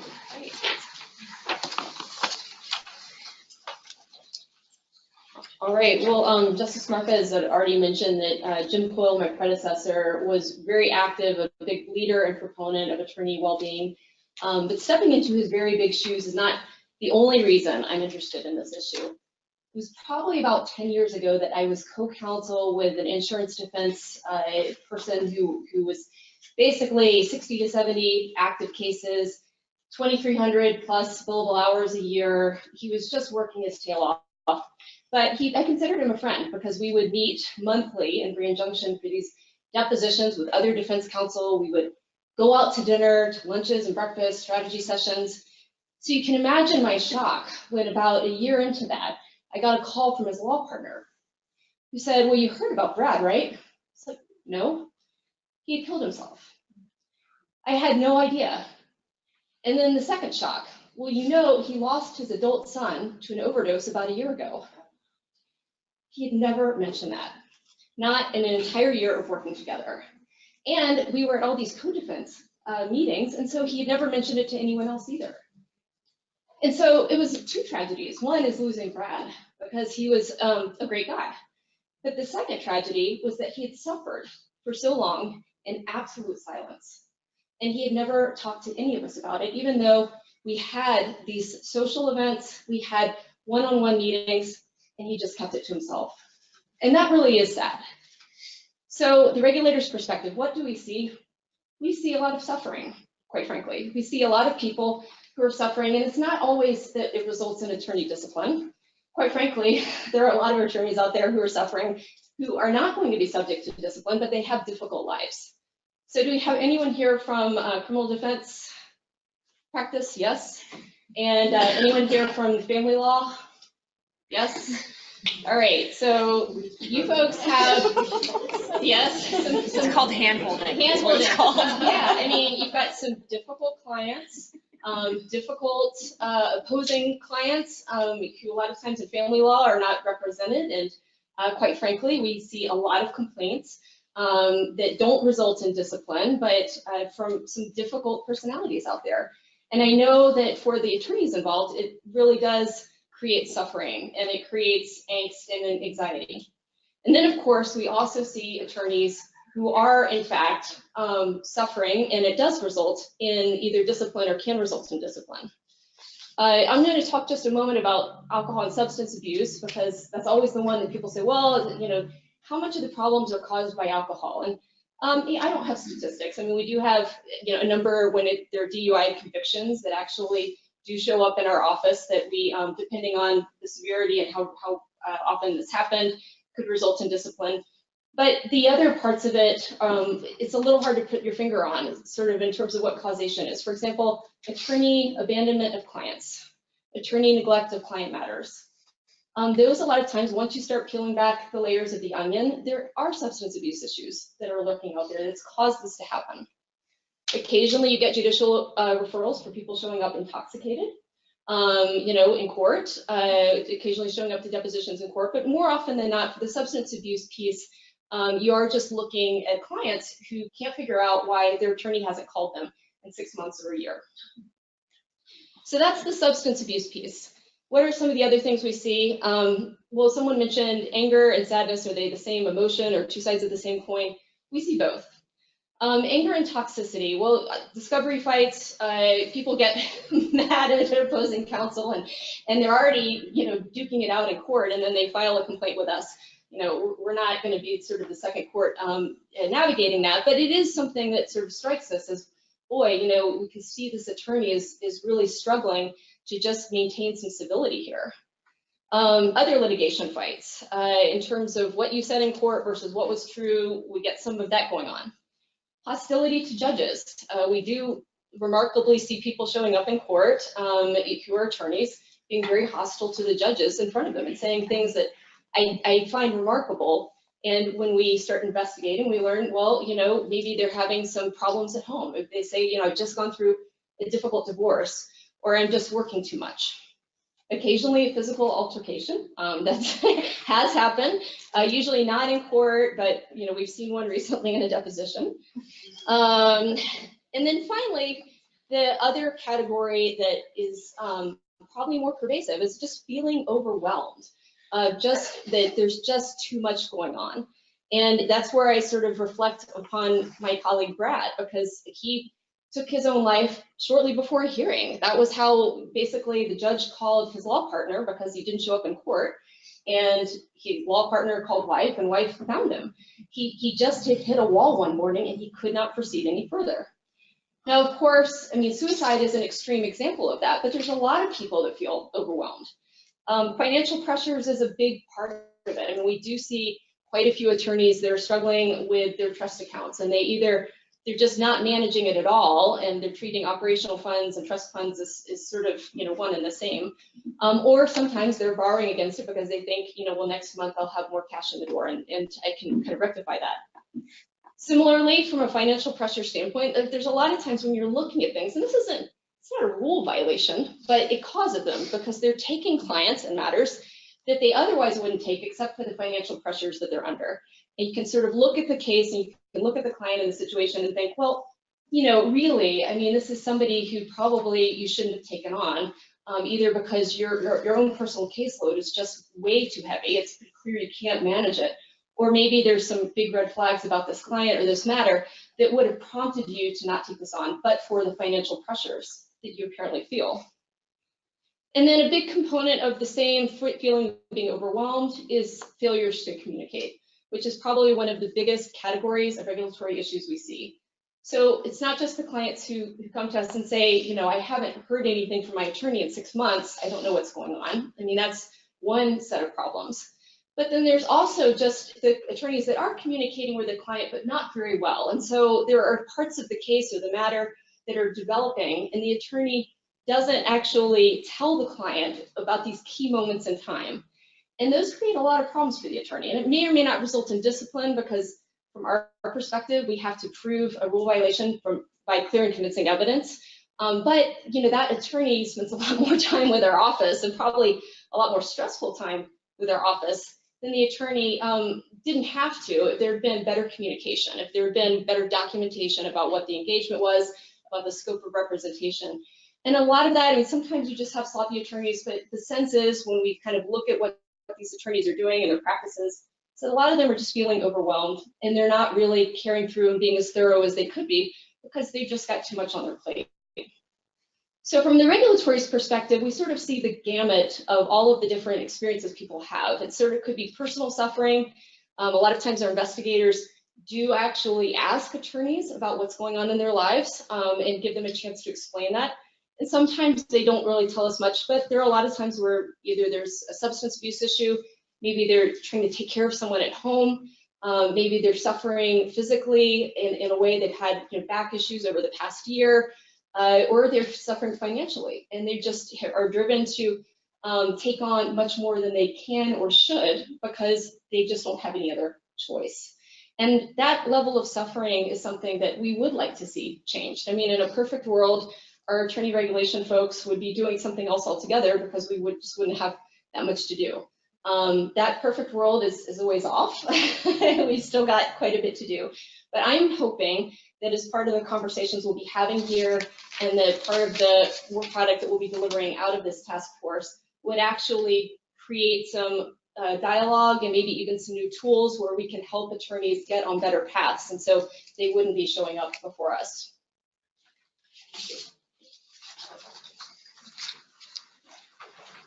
All right, so it is just about 2:30. What I propose is that we take a 10-minute break and reconvene at 2:40. At that point, I'm going to do a quick overview of some themes that I drew from your survey responses, and then we'll commence our small group session. So let's be back in our seats at 2:40. Thanks. What I'd like to do is walk through at least a few themes from the survey responses. Thank you to those of you who took the time to go ahead and fill out the survey. The first question, why did you get involved? And I saw a lot of responses around concern for concern that well-being among lawyers has diminished, that this issue has become more acute in recent years. A quote, I don't know who this was, so if you're in the room, I'm taking advantage of your words because I thought it was well put. I care deeply about the secret of lawyer addiction, mental illness, and end of practice problems. We need to start the conversation and take it public and provide help for those who are suffering in silence and agony. So lots of comments about concern. A lot of you bring expertise to this conversation. You come from the regulatory angle, you come from the medical angle. We have a couple of academics who've actually written papers on this topic. So I appreciate that. I'm sorry, I actually skipped one of the concern points. Concern about future of the profession from both experienced lawyers and lots of concern from our younger members. I saw a lot of that. Seeing that this task force is an opportunity to change the culture for the better for our next generation of lawyers. Another great quote, lawyer well-being is critical to the survival of our profession and our ability to serve the public. So again, overarching concern for the profession, lots of expertise at the table, and then many of us have personal experiences. We've either personally struggled with mental health issues, alcohol or substance abuse. We've become concerned about how the stresses of practice are impacting our effectiveness as attorneys and judges. Second question was, how do you define lawyer well-being? Themes I saw over and over again: physical, mental, emotional, and spiritual wellness. Emphasis on finding challenging and meaningful work and a sense of purpose in this work. A lot of people described it as an effort to find work-life balance. We sort of tossed that around a lot, but what does that mean? Themes that were drawn out from that, this notion of professional excellence, but at the same time maintaining physical and mental health, maintaining happiness, healthy relationships, and importantly, a life outside of the law, that we do things other than work. People were interested in focusing on productive, supportive, and inclusive work environments. And I think that ties back to Dr. Wood's point that some of these stressors are external in changing the culture itself. And then several comments about connection. Connection to self, connection to others, connection to community, connection to other professionals. And the reason for asking this question is we realized on the planning committee that before we tackle lawyer well-being as a task force, we all in this room need to be on the same page about what that exactly means. What's the problem we're actually trying to confront, and how are we going to define well-being? So these are the themes that were drawn from that survey. Barriers and challenges. Many of you emphasized the professional demands on time, feeling overwhelmed. Lots of comments about the toxic culture of overwork, the culture of competition, What does that look like? People pointed to the billable hour structure as the key performance metric. It rewards additional work instead of being efficient, right? The problem that there is a lack of other than the billable hour structure, there's lack of other unbiased yet meaningful measures of performance in law firms and other organizations.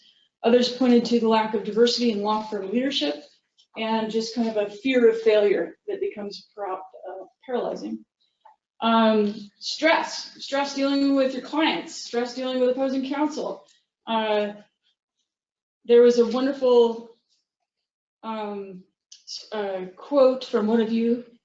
Answer: stress. I think the profession places unrealistic expectations on attorneys of all levels to be perfect, to know the future, to never lose, to be infallible, to work like a dog and love every second of it. I think the risk of failure is high. The risk for failure is high, and the punishments for slip-ups are unforgiving. I think the stress drives attorneys to then coping mechanisms such as alcohol and drug abuse. So stress can lead to this drinking culture, turning to substance abuse to dull the pain or cope with that stress.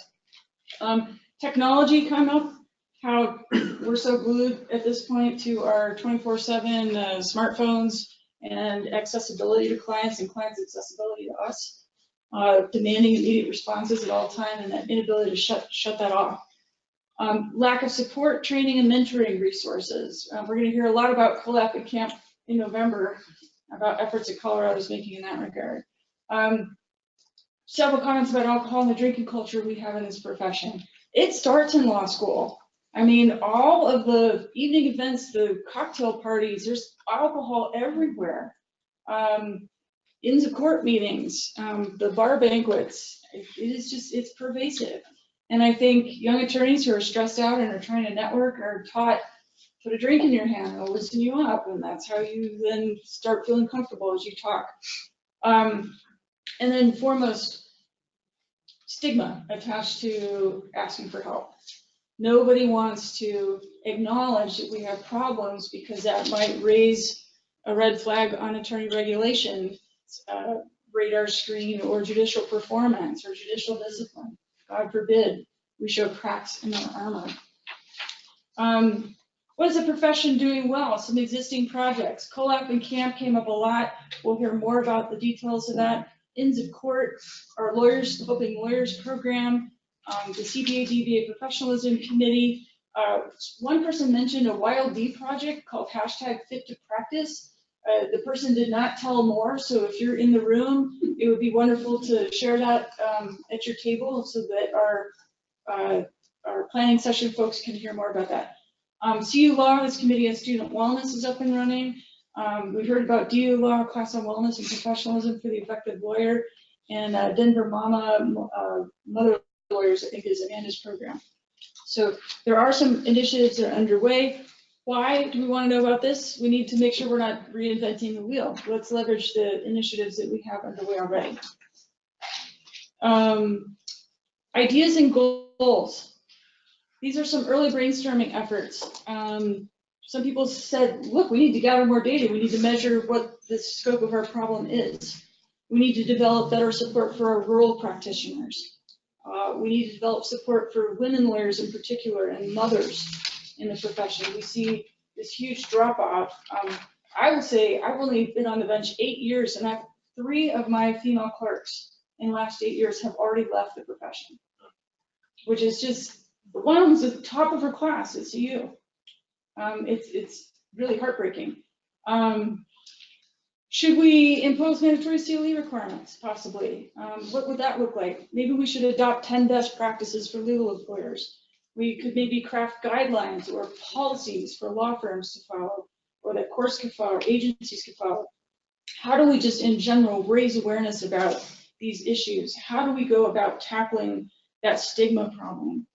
And then one specific suggestion was this idea of a professionalism school for lawyers who are 10 plus years out of practice.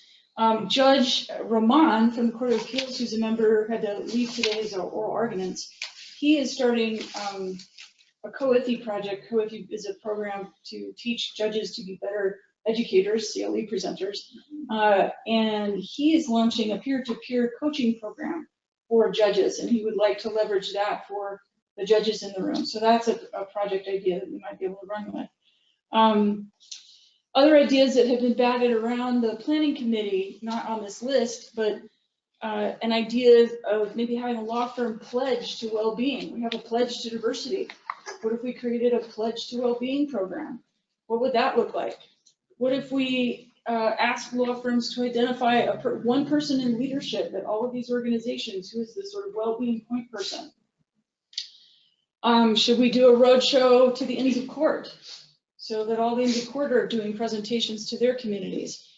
And then local and specialty bars, similar thing. We devote an annual meeting to the substantive discussion of these issues. So lots of ideas have been batted about. What I'd like you all to do for, let's see, I get my watch to come up. According to our agenda, if we could go to about a little over half an hour here, from till about 3:30. Talk amongst yourselves about these survey questions. How do we define well-being? What do we think these barriers are? What information do we still need to know? What do we need to measure? Who would you like to come talk to the task force? Can we get other experts? Can we draw from other professions? What's going on in the medical community about this issue? What's going on in the military about this issue, or in tech? So brainstorm amongst yourselves things that we can do, keeping in mind that sort of over the next 18 months, I'd like to come up with some concrete initiatives so that in spring of 2020, we are coalescing around, hey, here's what the task force was able to accomplish. So at the end of this small group session, what I'm going to have each table do is do sort of a report out to the group, and I'll have one person from each table come to the front so that our folks who are online will also be able to share in that process. We'll sort of tape those up on the wall, and I'm hoping that we get the beginnings of some project ideas today. If that doesn't fully coalesce, that's fine too. We can continue the conversation in November, but to the extent we're starting to generate ideas for possible working groups, that would be great. If you have a particular interest in a working group as you're leaving today, I'd love to have you just add your name to sort of express your interest in a particular project. Are there any questions? All right, well, you've got a planning session member at your table who will help guide your conversation.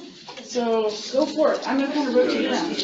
And then the folks who are on the webinar, you've got a call-in number. So John White's going to. I've sort of rotated around the tables and heard a lot of really wonderful conversations. Lots of great ideas I'm hearing bounced around. Know that this is just the beginning, obviously, of the conversation. Today was just the kickoff session. We will continue these conversations in November. In order to try to get us out of here as close to 4 o'clock as possible, we've got to get through 6 groups, and we've got about 20 minutes, which gives us about 3 minutes a group. So keep that in mind for those of you who are presenting. We're just going to hit the highlights. Why don't we start right here with table 5. Margaret, come on up. So our group struggled with what the definition of well-being should be because. Let's have you over by the microphone if that's okay, so that.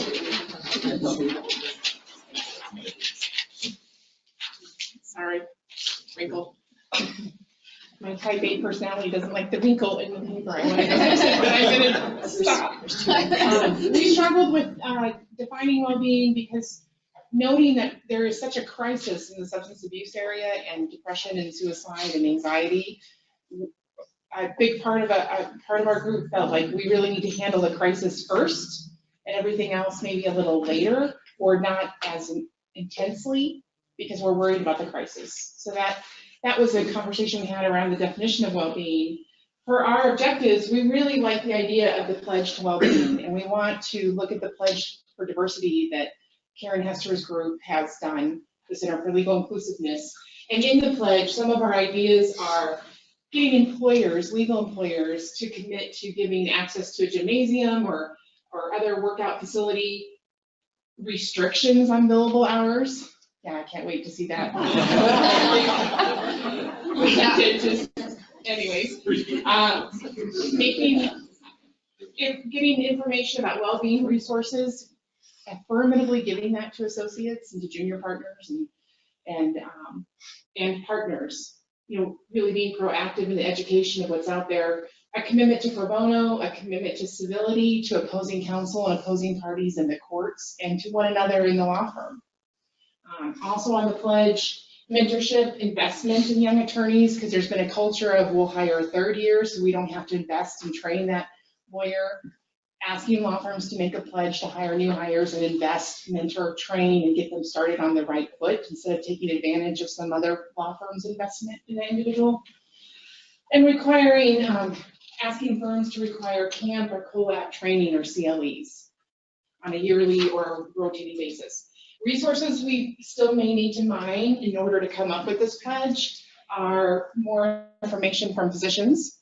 Also, IELTS, we want to get some more information from IELTS about what actually makes a lawyer successful, because they've already done that research for us, so that we can try to tailor the pledge to build on those characteristics. Talking to senior attorneys, senior partners in large law firms, head of agencies, getting their buy-in on the pledge, and going out to the Young Lawyers Division and law students and mid-level attorneys to ask about what would you like to see from your employer, what would help you really become committed to well-being and feel safe in asking for help with your well-being. So that's our presentation. Thank you. Excellent. And I think we're going to see some common themes across groups. So we will work as a planning committee, to try to distill those themes in time for the November session. Why don't we start here with table 4? Table 4. Well, it's part and parcel of our discussion of well-being. We decided attorneys try to do everything, and we shouldn't try to do everything, so we didn't even try to define well-being. We just left that to the other tables. So instead, we've kind of got a top 10 list that's a mix of problems and possible solutions. And of course, because there will be this distilling process, hopefully, we'll kind of get these in the right buckets. But there's a great discussion. The first one, tools to confront challenged individuals. So this is this idea that, when opposing counsel is acting out and you suspect that there's some underlying issues, maybe it's not filing a motion for sanctions. Maybe there's a way we can have some tools and some training within the profession to confront that individual and say, hey, what's going on here? And maybe actually be helpful and supportive as opposed to antagonistic. The second one, law is consuming. That's a barrier. There's a lot of ways of talking about that. The 24/7 access, the fact that we're supposed to be, even when we're not billing, we're supposed to be out getting business. How can we find some boundaries, effective boundaries on that? Law has lost its sense of community. There was some discussion at the table that there was this era where you knew everyone that you were practicing with, and in smaller jurisdictions, that's still true. In the Denver metro area, not so much. But the sense of community had provided a social contract in which you would at least know that other person, and instead of being a jerk or filing that motion for sanctions, there would be more of an effort to reach out. And of course, as part of the practice standards, there's this required conferral before filing motions and things like that. I certainly know from my time of practice that sometimes that would get skimped on. How can we actually make this meaningful so that people are being more civil to each other and that being supportive for each other? Destigmatize, that's probably going to come up in a bunch of tables. One of the things that Rachel had talked about is California's got this mandatory 1-hour CLE every 3 years about substance abuse, and talking about how to destigmatize it, identify it, and work with people. Is that something that we should be looking at? And maybe, we can learn from California. 5, instead of talking about this always in the context of attorney problems and substance abuse and mental illness, maybe we should be talking about the economic and financial incentives to well-being, and that's something that would resonate across every single lawyer who wants to be making money, as opposed to people who hear these sort of trigger words and think, well, that doesn't apply to me, that's the other 80%, or that's the 20%, I'm in the 80% that doesn't have a substance abuse problem.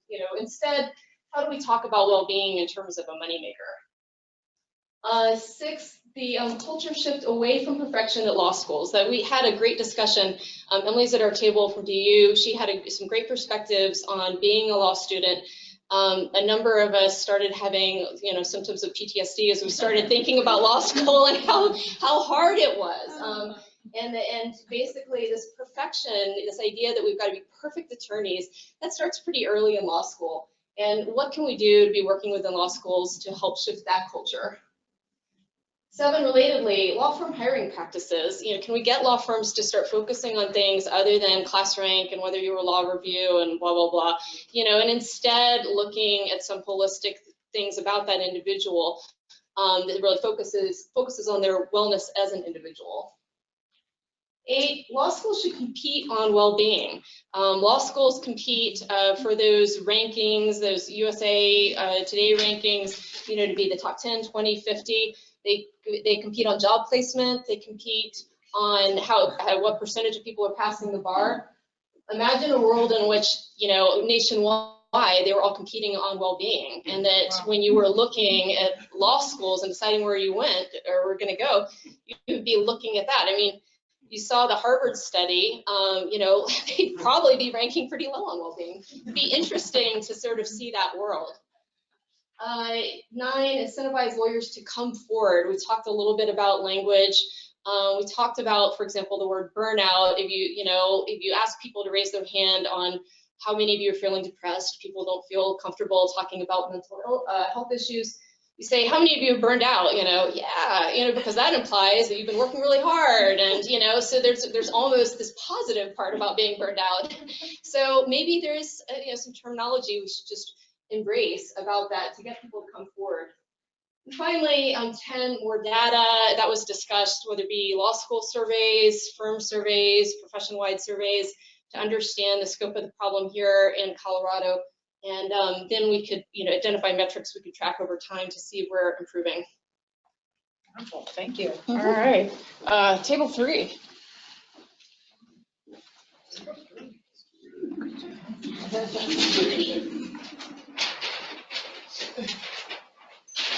So ours is pretty similar. We also did not really want to tackle a true definition of well-being, but we did pull out some key highlights in that anything we do should have a work-life integration component to it, including all of those 6 dimensions from the ABA's report.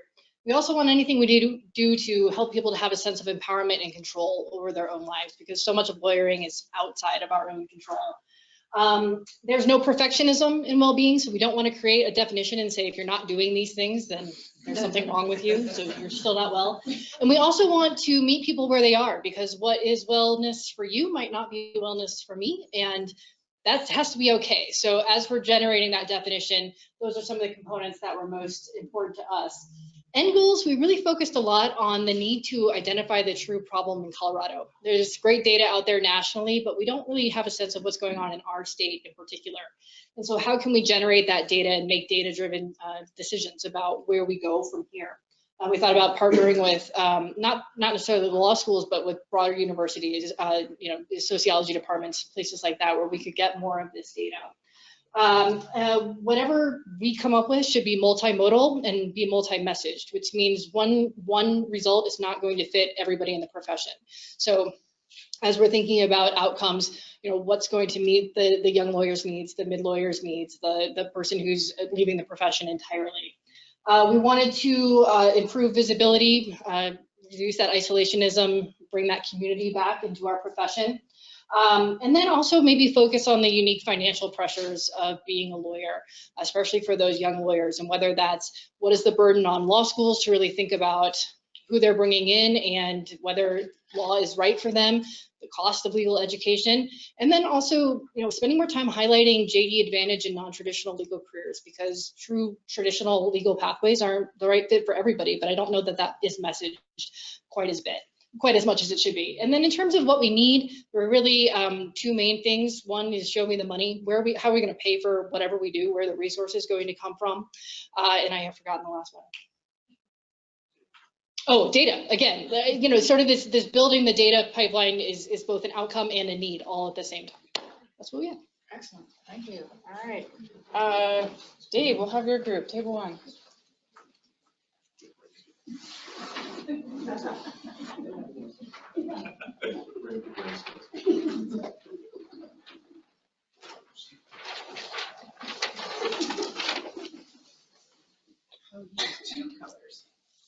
Yeah, I started out orange and then asked Jonathan if he couldn't give me something that we could all see. So we had some trouble with the definition as well. One definition that we all liked fairly well is feeling good and performing well as a definition of wellness. We also talked about the failure of well-being. What are the failures? Anxiety, depression, substance abuse. And that we ought to be thinking about that as kind of the reverse of the definition. And then finally, the idea that to be well as a lawyer is to be in alignment with your professional identity. As far as goals, one thing that we talked about a good deal is diversity, and the fact that we don't have the numbers. We don't know whether there is an issue with diversity or not. We think there is, but we don't have any numbers. Shouldn't we have a way of developing those numbers through attorney registration or something of that sort? A wellness program for legal employers, something that could be replicated. For example, a model program. Here are 8 things that might go into a model program for legal employers. This is something that you could plug in and then tailor to your particular organization. Another is bringing the stakeholders together. We need to have a conference. We need to bring them together and perhaps develop a well-being pledge. There is a well-being pledge campaign ongoing now on the national level through the ABA Task Force on Well-being. We could look into that and maybe replicate that here in Colorado or even improve on it. Education, we think we need to get out there and educate folks so that they understand the issues and understand what we're doing in order to help it. The business case, I think everybody's talked about that. We talked about it in terms of risk management. We have to sell the idea that this is good for lawyers, this is good for clients, this is good for the legal system, and it is good for business. And if we can convince folks of that, we'll be much farther along. And then finally, research. Deborah mentioned that law students' brains are shrinking. Seriously, and that we need data. We need research as to why they're shrinking from the first year to the third year. All right, so that's what we talked about. There are many more things, but that's all the time I have. We have ever shrinking brains. Sarah. Yep.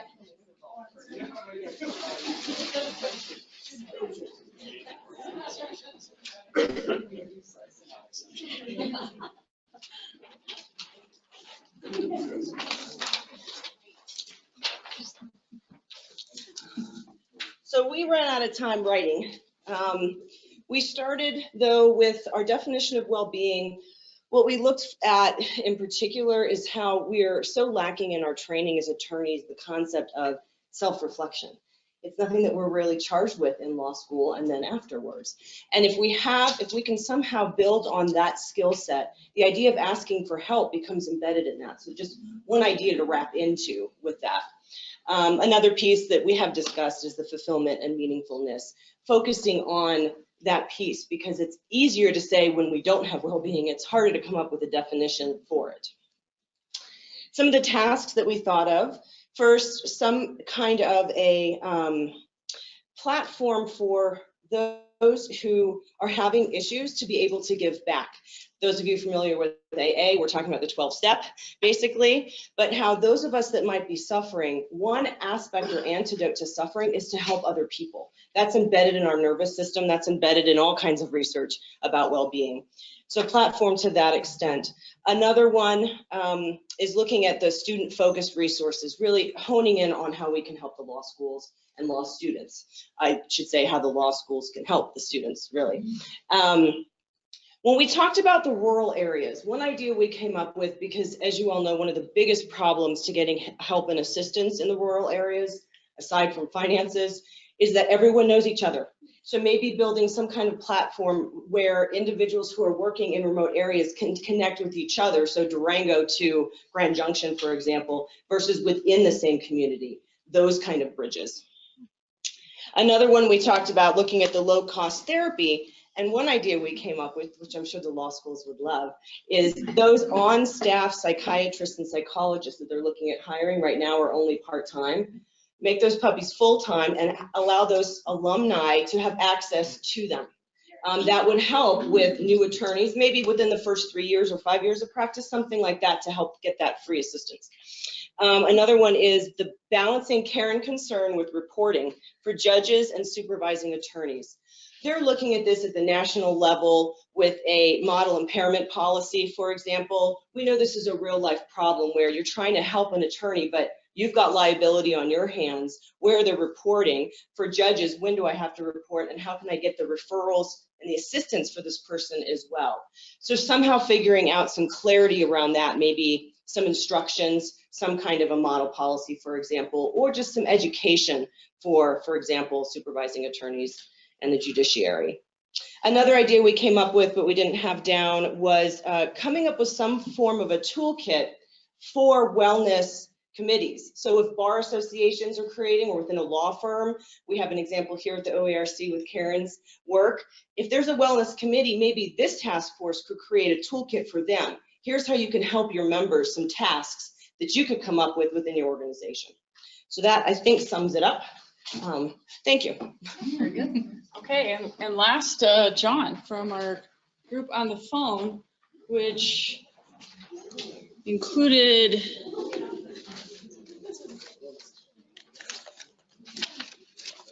let's see here.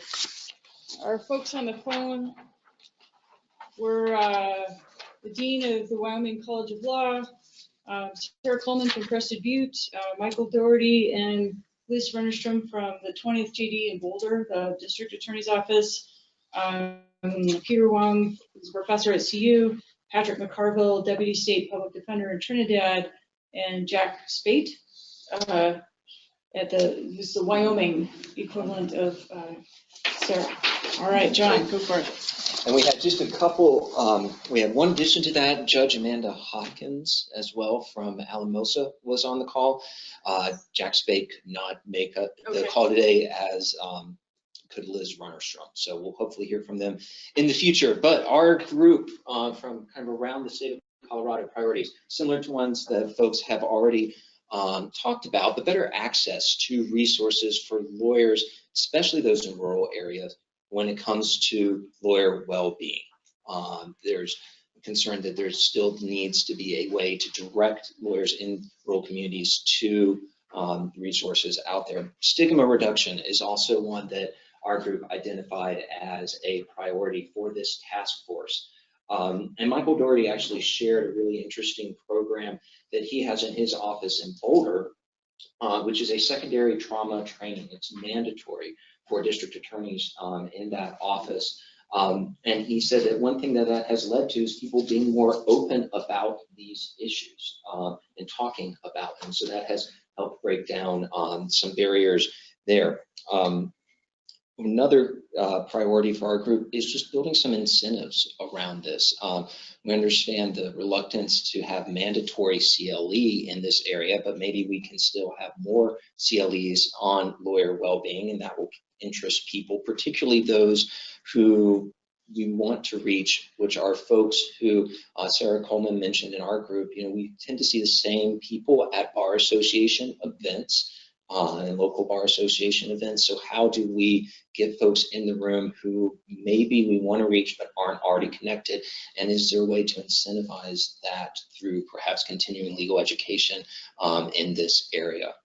Some other ones I did not put up here, but that we talked about, a desire to address the financial struggles that particularly new lawyers face in handling student loan debt.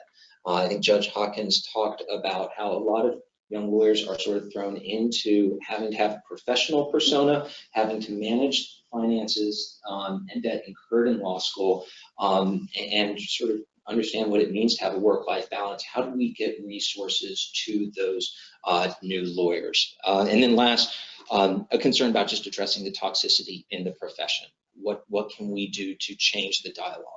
When it came to the definition of lawyer well-being, we tried to work on this a little bit. If there was any take we have, it's just put a spin that's more on the work-life balance, because our group felt like it was something that everyone can identify with as a term. So we had that. And then in terms of more information, a desire to look at what other states are doing when it comes to well-being initiatives, and also just more outreach to local bar associations, to other agencies, one, so that we can see what their employees, what their lawyers need and identify as problems when it comes to lawyer well-being, but also get the word out to them that, hey, there is this task force that is formed to address this issue on a statewide level. So that is the report from around Colorado. Excellent. Thank you all so much for all of your time and investments today, your creativity, the ideas you've shared.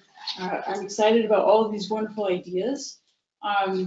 It is 4 o'clock now, so I don't want to keep you here for too much longer, but I would like to just say, if you have particular interest in some of these ideas, if you have more to add, please come up, add your thoughts here on the paper, email me, email John.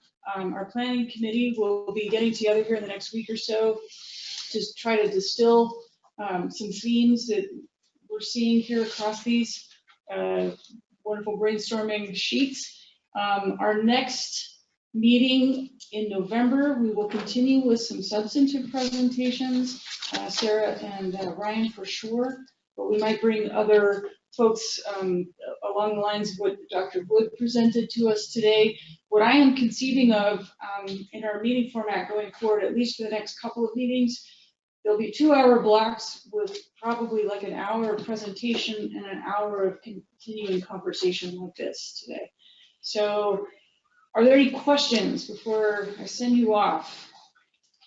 Yes. I was curious if you could get the PowerPoint for Dr. Wood's presentation. So John has it. Yes. And I'm fine if you just send it in the minutes. You're welcome to share it with everyone. And for sure, on that burnout thing I gave you, you can reach me. I have way more data if you want that. And if you look on the front page of my website, I'm doing like a long presentation for the ABA that people can sign up for that covers more of the specifics if you're interested in that too. So, but I'm happy to help in any way. But John has those. So John, if you don't mind. So on that note, yes, if there are opportunities to educate ourselves, that is one. The ABA Lawyer Retreat is October 5th for people who might be interested in spending the day in Vail and sort of immersing yourself for a day-long program on these topics.